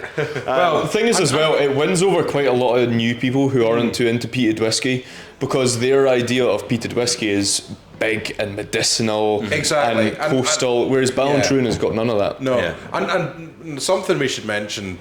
I know we're, as usual, time's probably getting away from us, but 2 distilleries, but there's going to be a 3rd distillery for Angus Dundee. Yeah. And it's not in Scotland. No, it's not. It's not in Brecon. It's in Shunan. Yeah. So we are China. China. Yeah, that sounded very Trumpy. China. I didn't mean it to be Trumpy, really.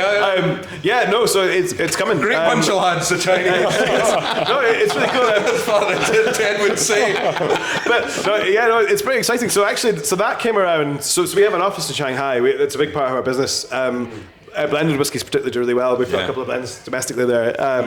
And single casks and single malts as well. But we did a bit of consulting for 2 other distilleries in kind of China and kind of that kind of neck of the woods. And there was a bit of a pause of like, wait, but if we're helping other people build them, why are we not? Yeah, why aren't we doing it ourselves? We have this new product in China, which is pretty cool. Fantastic. So is that all? Because I saw it on your website. Because Ross mentioned it. Said you have to mention this. I looked on your website. It's like something out of an ink painting. It's amazing. So it's Thousand Island Lake is what it translates as, and it's about as Scottish as you can imagine a part of China to be. But no, it's amazing. So it's all these little kind of. Are you going to invent the kind of the Thousand Island Lake Nessie? Is that a thing? Yeah. I was going to say dressing, but yeah, that's. But we need to kind of get some form of prehistoric creature in there. But no, it's looking amazing. To be fair, I'm very excited about it. There's some cool stuff coming through. Well, that'll be part of your remit as well then. I'll be involved in some. And when's that coming online? And when does that? Well, it's funny. So the visitor centre at Glencadam's taken I don't even know how long. What, 8 years? When does that? When does that open? Is that slated to open this year? So Glencadam, late summer. Late summer. Is latest. If you need anyone to cut the ribbon. Well, take the first ride on the barrel. First ride on the barrel for the Whiskey Stories podcast. 3 miles per hour. So that's late summer. So and Shunan actually kind of it's a different level of construction there, so I'll probably be open before the visitor centre. I think it's a year pretty much its completion for it. Oh wow! It's production volumes pretty big. About the same as Tomintoul. About the same as Tomintoul. So about the 3 million mark I think is the plan. It's pretty cool. We're working on a few projects again. Once it's a bit closer to time, I'd love to tell you more. But there's some very exciting stuff happening. Well, we're going to need to get you back on because, as I say, we're fast. You've got to get a train home, and we're also fast running into territory where Cameron Ewan gets annoyed if we go over this mark. So, but I'll get to the point of the podcast where we do ask our guests for our what 3 drams or their what 3 drams. She says, Cameron, I'm going to come to you first. Well, shall we do one for one, or shall we do one each? Shall we do? Let's do one for one. One for one. What if he does the same? You can do one. Well, there we go. You might right. So Cameron, what 3 drams? Any dram whiskey or anything that has any meaning. I tell you what we'll do. We allow a bonus one if you want to go on brand as well. So what would you pick as your first dram of your what 3 drams? So my first dram would probably actually be one of the first drams that actually got me into whiskey as a whole. So it was ages ago now, but me and my brother, we were away up on a camping trip up in Torridon. Wow. And we figured, let's treat ourselves, let's get a nice whiskey for this trip up to Torridon. So we went into Tesco, and I think it was the most expensive one in Tesco at the time, which by our standards was obviously the more expensive it is, the better it is, kind of thing. But it was Talisker 10. Solid dram, yeah. Not a ridiculously expensive whiskey, but in terms of Tesco drams, it was right up there. And we took that up north with us. We had, I don't know if any of you guys have been to Torridon. Driven past through it, yeah. So Torridon is just an absolutely stunning part of Scotland. Like, I really would urge anyone who hasn't been to Torridon to go there, because a big part for me about working in whiskey is, like Cameron Ewan said on his, like, I view myself as a bit of an ambassador for Scotland as well. Because places like this are just... Oh, it's mad. They're amazing. It's fantastic, yeah. Yeah, it's absolutely amazing. So anyway, me and my brother, we went on a wee hiking and camping trip up in Torridon, and the first night when we were camping, we had this bottle of Talisker 10, but we'd been eating like our dinner, if you can call it that, which was literally scooping out some cold beans out of a tin. That was a couple of pork pies, maybe a sausage roll, and that was kind of it. But yeah, we were just drinking this bottle of Talisker 10, and we had went to Spar for all of our shopping for our food, and we had picked up some Spar's own Mars bars. And Spars bars. Spars bars. There you go. You heard it here first. But genuinely, the combination between Talisker being peaty and salty, and the caramel and the chocolate with the Mars bar, it was just absolutely incredible. And from that point on, I was kind of hooked in a good way, obviously, because I mean, I had never really been that into whiskey beforehand. Like me and my brother, our dad, he's always drank a bit of whiskey, and he's always talked about how just how great a drink it is, but we'd never really delved into it ourselves. And we thought, why not on this trip up north? What's more fitting than get ourselves a wee bottle of whiskey? Nice. And Talisker was also my dad's go-to as well, so that's kind of why we went for it as well. And yeah, we were just at the top of, well, not at the top of a Munro, but at the top of a hill where we'd popped up our campsite, just sat as the sun's going down, drinking this bottle of Talisker, eating our Spars bars, and yeah, it was just incredible, and I'll never forget that. Super. Well, it's interesting because, like, speaking to yourself, Iain, and you know, so many of our What 3 Drams have been like situational, location as well. Like we've had people, was it Vicky Elliott talking about, was it the Uge Dal, she mentioned on the beach with the kind of bonfire going. And we've had loads of people talk about different scenarios and different situations. And one of the things that it was actually one of the best so far wanky tasting notes that we've had on the podcast was that George and Rachel from Fragrant Drops. It was there at Inchgower. And one of the girls who was in the room tasting it, she said she's from up this neck of the woods, but she's like, that's like, I won't do her accent fully, but she's like, that's like you're at the beach at Banff. And she said you're eating a wee crumpled tin thing of sticky toffee pudding getting hit in the face with sea breeze. Now that's a tasting note that I can really buy into, because as somebody who maybe can't distinguish, or what was it you said, drill down on the tasting flavour notes, but sometimes a smell or a taste can take you someplace else. 100%. And is that difficult for you then, Iain, where you're going, oh God, that just smells like sitting in a dusty room of books, but could you put that down as a tasting note, or do you have to then suddenly go, hang on a minute, what kind of book? What am I Original Harry Potter series. what am I going to? What does that actually smell like? Because that Talisker 10, I'd imagine, Always takes me back. there you go. Aye, so you're right back to Torridon. You're suddenly going, right, sitting cold beans, Torridon, Spars bars. Like, there you go. There's tasting notes that I can buy in there, right? Whereas sitting there and going, pineapple, or so is that something that can be? Yeah, so there's a science behind that actually. Right. So the part of your brain that detects flavor is also where you kind of store a lot of your core memory. So a lot of smells and aromas and taste is all kind of located together as an experience. So if you had like a really good apple, I know that's really random, but have you ever had like an apple that's like, oh wow, this is awesome. Yeah, you'll remember that apple, but you'll remember biting into it as well. You won't just remember eating it. And actually, so a random plug, which is I don't love the band. Sorry guys, but 21 Pilots, if you remember the song, is it All My Friends Are Heroes, Take It Slow, whatever it's called. There's a lyric in that which is brilliant, which is saying that, if only I could get that smell of growing up and kind of put it into a candle. But I can't remember, I'm doing it injustice, but I remember hearing it and thinking that's actually really clever, because it's kind of saying that, if I wish that I could make it a smell, capture it, and I'd only ever sell one probably to my brother, and it's kind of this kind of point of, it's aromas that take you back. There's a science to it, really. I suppose me saying this reminds me of tasting whiskey in my granddad's attic doesn't really mean anything to anybody else. No. But there's a link up. So a lot of whiskey Smells are so situation. associative as well. You know, I always literally describe whiskey for me is like the frame around the picture. So all my best moments of drinking whiskey have been in a great situation. Not necessarily a happy situation, but just it's been a fulfilling, uplifting, whatever it may be.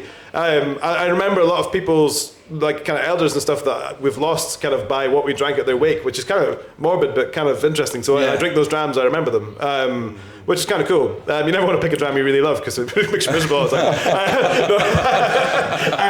But no, there's a science to it as well. That's fascinating. It really is fascinating. Right, so Iain, I'll go for you then. What's your dram number one of your What 3 Drams? Yeah, so on a similar theme to I guess yours in terms of the first whiskey I really really liked was Dalwhinnie 15.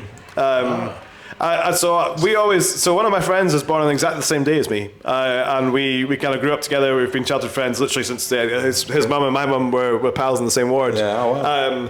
And yeah, so I'll say we drank at 18, but before then, if you ordered a whiskey in a bar, you didn't get ID'd. But traditionally, we always ordered Glenmorangie 10 because that was his granddad's favourite whiskey. Yeah. And so I remember, on our 18th birthday by the dot, so we both met up. It was a school night. We both went down to the local pub that we'd drank in for years. Sorry, I hope this doesn't. Drink responsibly. If you're going underage drink responsibly. Yeah, to be fair, if you listen to this podcast, good on you. 15-year-old aspirational. I'm kidding. But yeah, so we went in at midnight on purpose, and we went for our first legal drink, and we got a pint of best and a Glenmorangie 10, and then so I remember the barman asking us, "Do you guys have ID?" Because we were being a bit wide just on purpose, and like, yes, we do. And he was like sitting doing the maths, and I was like, yeah, we are technically 18 now. Yeah. And then there was a bit of computing of like, you were here last week. But he actually said, if you like Glenmorangie, so we went to get another round. We ended up having far too many in the space between 12 and when the bar shut. Yeah. But yeah, he was like, oh, if you like Glenmorangie, you should try Dalwhinnie. He's like, because it's also quite sweet and it's easy going. And I remember there's a guy that's been on a whiskey training course. Yeah, it's quite cool. Yeah. Diageo got to him. But this is funny because on my 18th, I went to Tesco. I was a student, went to Tesco in Stirling, and I bought a big carry out. So I had like bottles of wine, big beer, maybe not whiskey, but at that time, but just big carry out apple sours, stuff like that. Into the checkout, like 30, 40 quids of booze. Checkout, right, that's £45, £40, 50. Yep, there you go, thank you. It didn't get ID'd. Yeah. Right. You're like, on my 18th birthday. Sitting with it in hand, like a ninja star. Thank you very much, sir. So Dalwhinnie 15, so... So he said, if you like Glenmorangie, again, there was no real questions after that, but he was like, oh, you should try this. He's like, if you like a kind of sweeter dram, and this is actually, I think it's softer, but really easy drinking. And I remember tasting, oh, that's actually really good. It wasn't that I didn't like Glenmorangie. Glenmorangie is a great dram. Yeah. But I remember tasting that and being like, oh, it's just a bit more rounded. It's a bit creamier. I didn't really know what. Back then, I wasn't doing tasting notes. No. It tastes like wild mountain flowers. Sitting there with your best and you're now in it. Yeah, sunrise and Ben Ledy. No. But yeah, it was kind of. I remember that being like, oh, this is a brilliant dram. And after that, I kind of sought it. That was kind of my drink for a while, if I could get one. At birthday, I never drank it at uni, but at birthdays, I'd ask for Dalwhinnie 15. Very good. There you go. Yeah, very nice. Right, Cameron, second one for you. So my second one is on brand. Good. But it's an actual genuine one as well, because so this kind of goes in chronological order after the Talisker as well. I spent a wee bit of time just trying out different whiskies from the supermarkets, trying all the different supermarket drams. And then when I got my job at the Whisky Experience, first day at the Whisky Experience, at the end of my shift, we had a staff training and tasting, which was absolutely fantastic. My mind was blown. I was like, oh my God, I'm literally being paid to sit here and drink whiskey. I thought it was the best job ever. Second day was pretty average. It was a pretty normal day. And then the third day was, again, normal shift. And then at the end of our shift, we had a staff training from Cody for Glencadam and Tomintoul. Yes. Now at this point, like I said, I'd been through a bunch of supermarket drams, and I would absolutely never and I wouldn't now call myself an expert by any means at all, right? But at that point, I was barely even able to pick out any individual notes from whiskey. I could tell the difference between a Talisker, a Glenfiddich, an Lafroy, because they've got massive differences between them. Sure. But at the end of the day, if you're drinking drams that are relatively similar to each other, it's not like you're getting the difference between like Coke and Fanta or anything like that. But anyway, so I'd never been able to pick out any specific wanky tasting notes or anything like that. But the first dram on this tasting was the Glencadam 10. And without Cody even saying a word about it, as soon as I smelled it, it was just like foam bananas. And every time I have it now, it was such a special moment for me in terms of my journey in whiskey, because that was like my little light bulb eureka moment where I could actually start pinpointing and drilling down on things in terms of tasting notes in whiskey. And now every time I have the Glencadam 10, it takes me back to that kind of eureka moment. And that's a huge reason why I even decided to join Glencadam and Tomintoul, is because it is, to me, a massive point in my journey of appreciating whiskey. Superb. Drill it down. What are you getting? Fruit, kind of fruit, foam. Foam banana. I smell yellow fruits. What are they? Foamy. Well, this is it. Once you can pick out a kind of childhood sweetie from a whiskey, you've made it. I think genuinely, Sour plumes. That's what you want. Sour plumes, or what was it? So we've had the debate. It was church. Cola cubes on a church pew. Yeah, cola cubes. But he'll say it was a church floor, which made me go, when was the last time you tasted a church floor? I heard church pew. I thought it was church pew as well, or church books anyway. Big shout out to Chuck, who barely made it out of here after his last episode. And he was flying to Japan the next day. I know. God help him, I wouldn't have liked to be on that flight anyway if I was in his shoes. But anyway, Iain, your second dram, please. So am I allowed a fourth as an on-brand one? Go on then. Because I was trying to think. Since you're the first master blender, there's a lot. There's loads that are related to our brands, and there's kind of one that holds a special place more than others. But they're all kind of Tomintoul 16. I drank a lot of. It was my first kind of Tomintoul. I really fell in love with. Glencadam really love. But the one I'm going to go for the second one that is off-brand. I'll go on-brand at the end. Okay, tie it up nicely and all that. But no. So you're getting five. So four. The first whiskey that I thought, holy shit, whiskey is amazing. So Dalwhinnie was nice. The first one that was Mortlach 16 Flora and Fauna. Okay. To this day, a pretty infallible dram apart from the price point, if you can get your hands on one. But yeah, I think looking at it now, the reason I love it is because I've had a few more since. I bought a few before they went absolutely because they nuts. do a non-flora and fauna one. They do a kind of general. Yeah, like it's good. I know the guys there quite well, so I don't want to disrespect. But the flora and fauna has never quite been replicated. It's awesome juice, and at the time I loved it, and I've tasted it since. Looking back from a blender's perspective, I guess, and even then, it's pretty solid whiskey. It's kind of got a bit of everything you want, minus peat, but everything else. It's big, it's meaty, it's rich, it's complex. I drank a bottle on my wedding night with some friends. We had some pretty cool stuff from Angus Dundee, but I managed to source a bottle and cracked it with some pals, and a lot of them had never tried it before. And again, the feedback on it was just, this is awesome. One of my friends had far too much. He sat beside him, and we're all sitting around a fire, and I realised he was pouring himself like a third glass. I'm like, hey! I didn't know Angus was at your wedding. I was like, I like you, but it was a one dram only affair. So I think if I was thinking this through, there's so many great drams, but for off-brand, that one's an all-time favourite. I'm trying to think. I'm desperately looking, but I think that's been more like 16 for Blair Sterrick. So it's just joined Glenallachie actually, but it popped up. But I mean, I suppose like finding that dram where you get that moment. I don't think I've ever had it. I might have done, but I find it fascinating when you do get that sort of like. Have you tried Flora and Fauna in Mortlach? No, I have a dribble left in the house. If you want to try it. But from your perspective as well, having a dram that you can then look back on from your point of view, where you're sitting there going, actually, I can really appreciate this now. You can taste a whiskey maybe before you're really into the whiskey industry and go, that's lovely. But then being able to approach it from a completely different point of view. Well, I remember parting with the cash for what a current bottle costs for. Not quite as much as that, but I remember thinking, I hope this is as good as I remember it. Because in my head, it was like, this dram's amazing. And I remember opening it and be like, yeah, it's still really good, actually.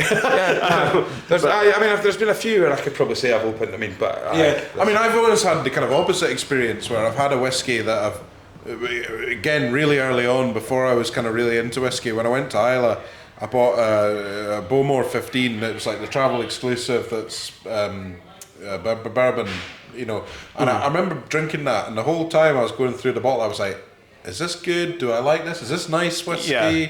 I'm not too sure. And I think actually, in hindsight, it was really, really fucking good.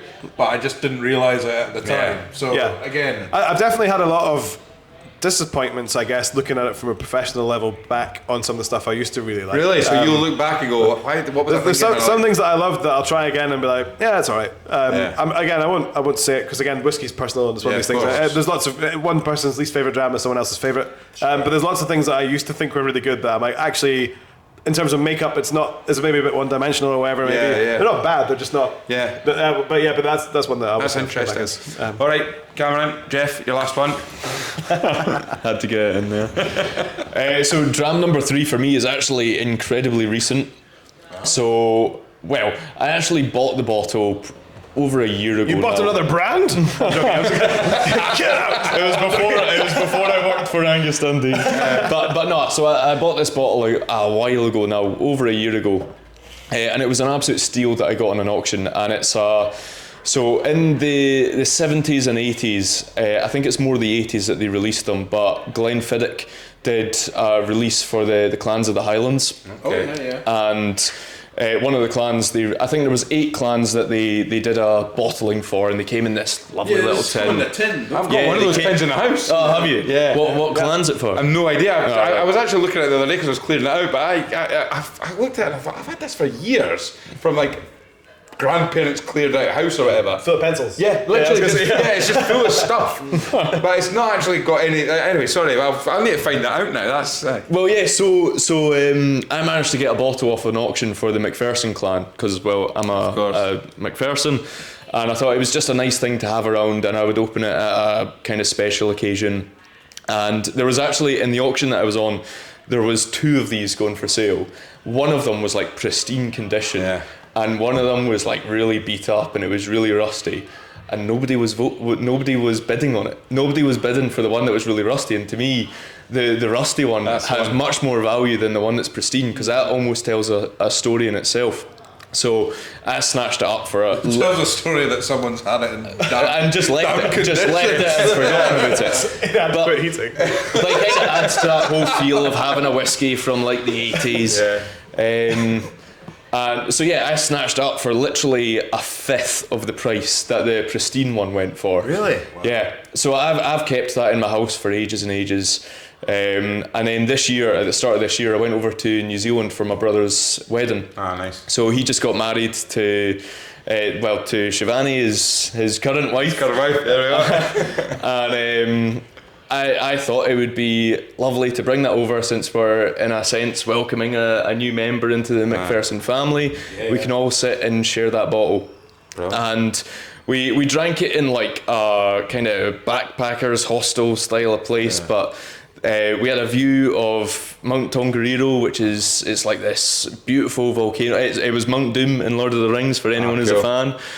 So it was just such a cool situation to be able to sit there and share that dram with that incredible view as well. And my brother's been over in New Zealand for the past 15 years or so, and this is the first time I've actually managed to make it over and see him while he's been there.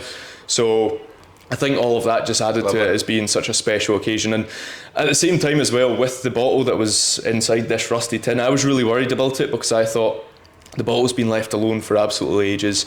What happens if the whiskey ends up being absolutely terrible and I'm not going to like it? And I've taken it over to New Zealand and said to my brother, I've got this really cool gift for you. Spend ages explaining it to him. We open it and it tastes like window fluid or something like that. But it was delicious. I love it. It was absolutely delicious. So that was such a moment of relief, but just kind of joy at the same time as well. That's great. Honestly, these are what the whiskey stories is all about. These kind of stories and things like that. It's great, and that's I'm going to have to check that tin when I get back as well and have a wee look at that. But yeah, that's great. Right, you've got 2 more, Ian. Yeah. So one of them is personal on brand and one's on brand. Okay. So another one. Again, I was trying to think, because again, I've had so many. I've been privileged to have some amazing whiskey moments. And again, it's such a brilliant industry for that, and getting to try some crazy stuff. But the personal one was, so I did my own blend for our wedding. So similar themes actually following through. So I've always dabbled with blending even before I was a blender. So very much on a non-professional basis, and I love to make my own whiskies. If you guys don't do it at home, you definitely should, and that goes to everybody else. Yeah, I mean, without deviating too much, I really have thought very seriously about the infinity bottle and all. Well, so the infinity bottle's fine, but you have to think it out, because otherwise it's just a bottle of mush. Well, yeah, I put some whiskies in a cask, a 1 litre cask. Yeah. We stored it and we tried it on the podcast, and we just got detergent flavours because I'd put it in my airing cupboard. It was a litre of whiskey that got it away. That was when the Nwanki tasting note was personal. Yeah, I was going to say. It was when I gave it to everybody, and they were like, It smells like fresh towels. Fresh cotton. It was shite. It was utterly shite. We're not doing like the Febreze advert. That's literally a blend made by a guy who cannot identify tasting notes. So I can't. You don't On want the to nose, try. it's quite clean. You don't want to. You don't want to try my bolognese. Trust me. So when you're talking about making whiskey in your own house, you're talking about getting a bottle here, a bottle there, and just going. Yeah, so I've done it for years for fun, and I guess I don't know when I started or why I started doing it. But I think actually I do. So I remember buying. I kind of won't name and shame. I remember buying a couple of whiskies before that I thought that's not that good. But I had a kind of little mini whiskey bar at the time, and we were talking maybe 8 or 9 bottles, and I was like, well, what can I? How can I make that better? So I've always dabbled in it, and now I do it slightly better. They pay me to do it now, but even at home, I still make home blends for a bit of fun. Cool. But I've done it for 15 years. So just out of the bottles in your bottles that I have in the house, and I've also challenged myself about like cheap blends and tried to make them better and these kind of things just for a bit of fun. Really This cool. is, again, before I did it for work.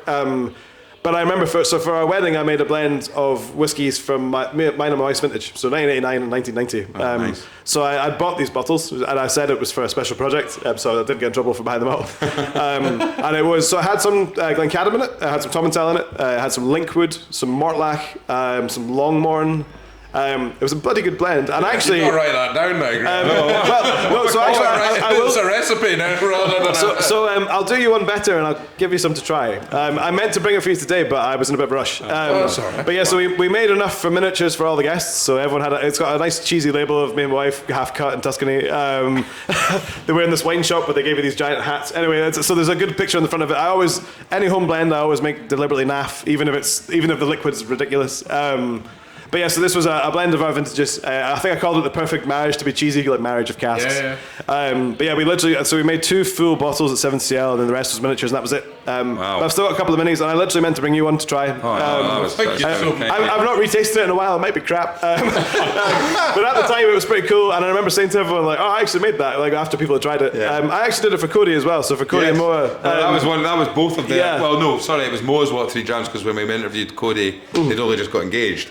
Yeah. So Moa, I did mention that one. Yes, so I got Moa actually. I'd spoken to her before it because Cody's terrible at keeping a secret. So Moa had kind of given me some Swedish whiskey so that I could kind of work with it. Cool. So I made them a mix of Scottish and Swedish. Lovely. I gave it a cheesy name and put again Microsoft Office printed flag on the back. But I always so again these days I make more ridiculous stuff every now and again of crazy old things. But I always give it an name. So that was my fantastic. Probably again I guess I have one bottle left, a full bottle that will open at some stage, and a couple of minis. How long have you been married? So 2018 was the so that's 7 years. Aye, good time. You know that? Yeah, no. I'm kidding, my memory's gone. But yeah, so that was that. But it's a fun one. But I was going to bring you it rather than just tell you about it. So here's a whiskey you'll never have. You brought 12 other bottles. It's all I could carry, guys. What you can do is you can make a blend for us. I mean, I could show you some fun stuff with that actually. But yeah, on the on-brand one, if I can add one more. Actually, are you doing another? I don't want to. I can do if we want. Well, go on then. So it's a very impromptu one, but to be honest, I feel like I'd probably get a lot of stick from people if I didn't bring this up, because I swear, for the first year when I was at the Whisky Experience, the only bottle that I sold was Kilchoman Sinag. I absolutely love that dram. It's almost the What 3 Dram.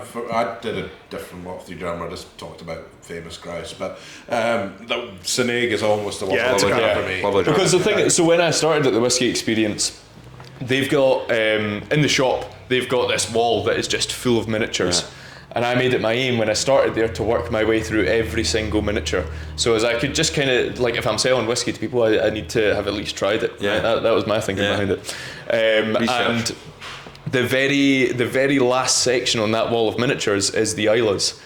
And when I got to the Islas and when I got to the Kilchoman Sinag, I can't lie, it's a pretty expensive miniature for what it is, but because I think it's about £15 for a miniature. But they do the sort of 30cl bottles as well. Yeah, they do. They do the wee half bottles as well. Which, and to be fair, they're really nice half bottles because they're the exact same style as their full 70cls, but just a little bit smaller. And it's a nice wee touch. But yeah, once I got to the Kilchoman Sinag, which was like one of the last drams I went through on this whole wall. like my eyes just kind of lit up, and it was almost like that eureka moment again that I had with Glencadam, but this time with peated whiskey. You get it. Yeah. I suppose The peat and the sherry together. There's something. I mean, I always like peated whiskey. Graham, again, it kind of goes back to when I was trying. Graham was always, I love my sherry whiskey, sherry. And then I saw this whiskey that was peated and sherried, and I tried it, and I was like, wow, there you go. And it was a real favourite. Yeah. It is still a real favourite. Yeah, but as soon as I had tried that for the next year, I just didn't shut up about the Kilholman Tonight, because it is just an absolute belter, and even to today, it's a bottle that I've always got in the house, constantly. That's going to be brilliant. Cracking dram. Superb. 4 cracking drams there, right? Iain. And yeah, so again, I wasn't sure if we could do on-brand stuff. Like I say, I've got great stories with a lot of these through the production side, but actually, a special one for me is Glencadam 25, which again, I know I'm going kind of high end with this. The reason being is actually, so my granddad that I've mentioned a couple of times, so he was the guy that really got me into whiskey, made me love it. And the stuff that he had in his house was always affordable supermarket specials and whatever, maybe. But latterly in his life, I used to bring him stuff that I was getting to work with. Must be really nice. Well, it's funny. So he'd practically be telling me to piss off because I'd tell the price afterwards. But I'd love to go and show him these. So I deliberately, I think I'd just bring him 47-year-olds or whatever else, just to be just to try it. And I was like, this is worth $3,000. I wasn't trying to kill him off. So it was like a deliberate thing. Me and my dad still do the same thing actually. So when I catch up with my dad, if we ever have free time, I've got a little one at home now. But sometimes we go fishing. So we'll catch up, we'll sit in a boat somewhere in a loch, get eaten by midges. And I always bring a ridiculous dram on purpose. So because we're both driving, we share a half, 3CL between us. I think the last time we were having a Longmorn 78 or something like that. But it's like so I deliberately make it because he's got lots of pals that are really into whiskey, and he messages I'm drinking this. So this became a thing. So when I go and visit my granddad, I always bring him something daft. So stuff that he would never buy, stuff that I would I was fortunate to try and what I do now. But I remember sometimes he wouldn't like it, sometimes he would. He'd usually kind of gawk at the price. But I remember showing him Glencadam 25 before he released it. So I had a sample of it. And I showed him it just to see what you think of that, and he was like, "That is amazing." If you've not tried Glencadam 25, it's really special. Super elegant, medium-bodied, has a finish that lasts for weeks. Just really, really well balanced. But anyway, so I gave him a taste, and he was like, "That's amazing." So for his 90th, I got him a bottle that we had made for him. So Tams Drams, like I said, this kind of thing. So for his 90th, we had this bottle that had kind of engraved on it. It's called a Tams Drams 90th edition. So we gave him it, and he was absolutely loving it. I remember he had less family coming out, or less close family came to his 90th, and he was telling them to stop pouring it for themselves. There's a theme going here with the family theme. Pretty much. You and your more Slapping people off. Yeah, I like to share my whiskey. I'm just kidding, really. But he was telling people off for drinking too much of it. But anyway, and eventually when he passed, that was the bottle. So when he passed away a couple of years later, and I actually had 2 bottles of Tams Dram made because I thought just in case it wasn't going to work out, I had a spare. So for his wake, we all kind of got together and drank that. I knew he loved it, but it was one of these things. So when I drink that now, I still remember. But it's a cracking dram anyway. But anyway, that's my on-brand one. Oh, it's super. Gotten mushy for the end. No, honestly, that is what a night. What a way to spend a Monday night. Absolutely fantastic. Honestly, I can't thank you enough for coming along. Thank you so much. How can people find both of you? Keep up to date on online socials, anything like that? Cameron, what about yourself? How do people find you? In terms of finding me online, you can just get me on Instagram. My handle's Whiskey in the Wild. Yeah, cool. And actually, in terms of my job, I do a lot of work with the on trade as well for all of Scotland really. So if anyone who's listening that works in a bar, you run a bar or anything like that, and you don't have Glencadam or Tomintoul, you want to know a wee bit about it, drop me a message. I'll stop in. And anything that you buy from them, the Whiskey Stories podcast will receive a commission on that. So one dram for every bottle. Please do that. And what about yourself, Iain? Yeah, so again, Instagram's the best place to find me. So I'm at Scotch Voyager. So like a whiskey loving Star Trek geek, which it's funny because when I chose it, so I used to be whiskey wino, and I got told it made me sound like an alcoholic. So I chose that, and then someone's like, "Oh, are you into Star Trek, like Scotch Troopers into Star Wars?" I was like, I think I've only ever seen one episode of Star Trek. Got people doing Trekkie signs of me at festivals. So I'm afraid I'm not. I'm not really into Star Trek. Sorry, guys. But that's where I kind of picked it. Wow. So that's where you find me. And again, we'd love to see you at the distilleries as well. If you fancy coming to say hi, let us know. No, thank you so much for that. It's been Pleasure. absolutely fantastic. What a night we've had, Angus. Ross has missed a belter. Absolutely delighted. Ross, I know what I would say is, I was sitting there thinking, you tell me about how your brothers and siblings that have gone on doctors and this, and I just thought, you sat beside Ross Barrett at school. Your mum and dad must be like, you need to shift that guy so you can really focus on your career. But it's worked out all right in the end, because you're sitting here on the Whiskey Stories podcast. Bottom line is, I'm absolutely loving my job. Absolutely, yeah. So That's it. And what a night we've had. All we've got to do now is finish the recording and finish we've got these to get. By the way, thanks so much for coming along. Pleasure. Thanks for having us. Fantastic to meet you and hear some of these great stories and hear all about you. Thank you to everybody who listens to the Whiskey Stories podcast. I can't thank you all enough. It's fantastic. We're fast approaching 15,000 downloads. We've got listeners all across the globe, all over the world. It's great. Keep the Whiskey Stories Facebook group going. We've had some fantastic videos. We had Scott Moore who gave us his whiskey collection talk through, which was just incredible, and then Bob Cutting followed it up with his whiskey shed. And just join it just to see that. We have the Whiskey Stories YouTube channel. If you like listening to the podcast and wonder what it looks like when we're recording it, then jump on. You'll see a lovely selection here. You'll get to see what everybody looks like and some of the drams that we're trying, and if you watch back to the Fragrant Drops episode, you'll also get to see the guy falling asleep 40 minutes into our whiskey tasting, which tells you just how good our whiskey tastes and our in the bottle spoilers were. But it's been fantastic. Thank you so much. Find us on Instagram, pass the pod, give us a like, give us a share, subscribe, all that kind of stuff. Thank you, Angus. Well done. We've done it again, lads. Thank you so much for coming on. Slide the bar. Cheers. All the best.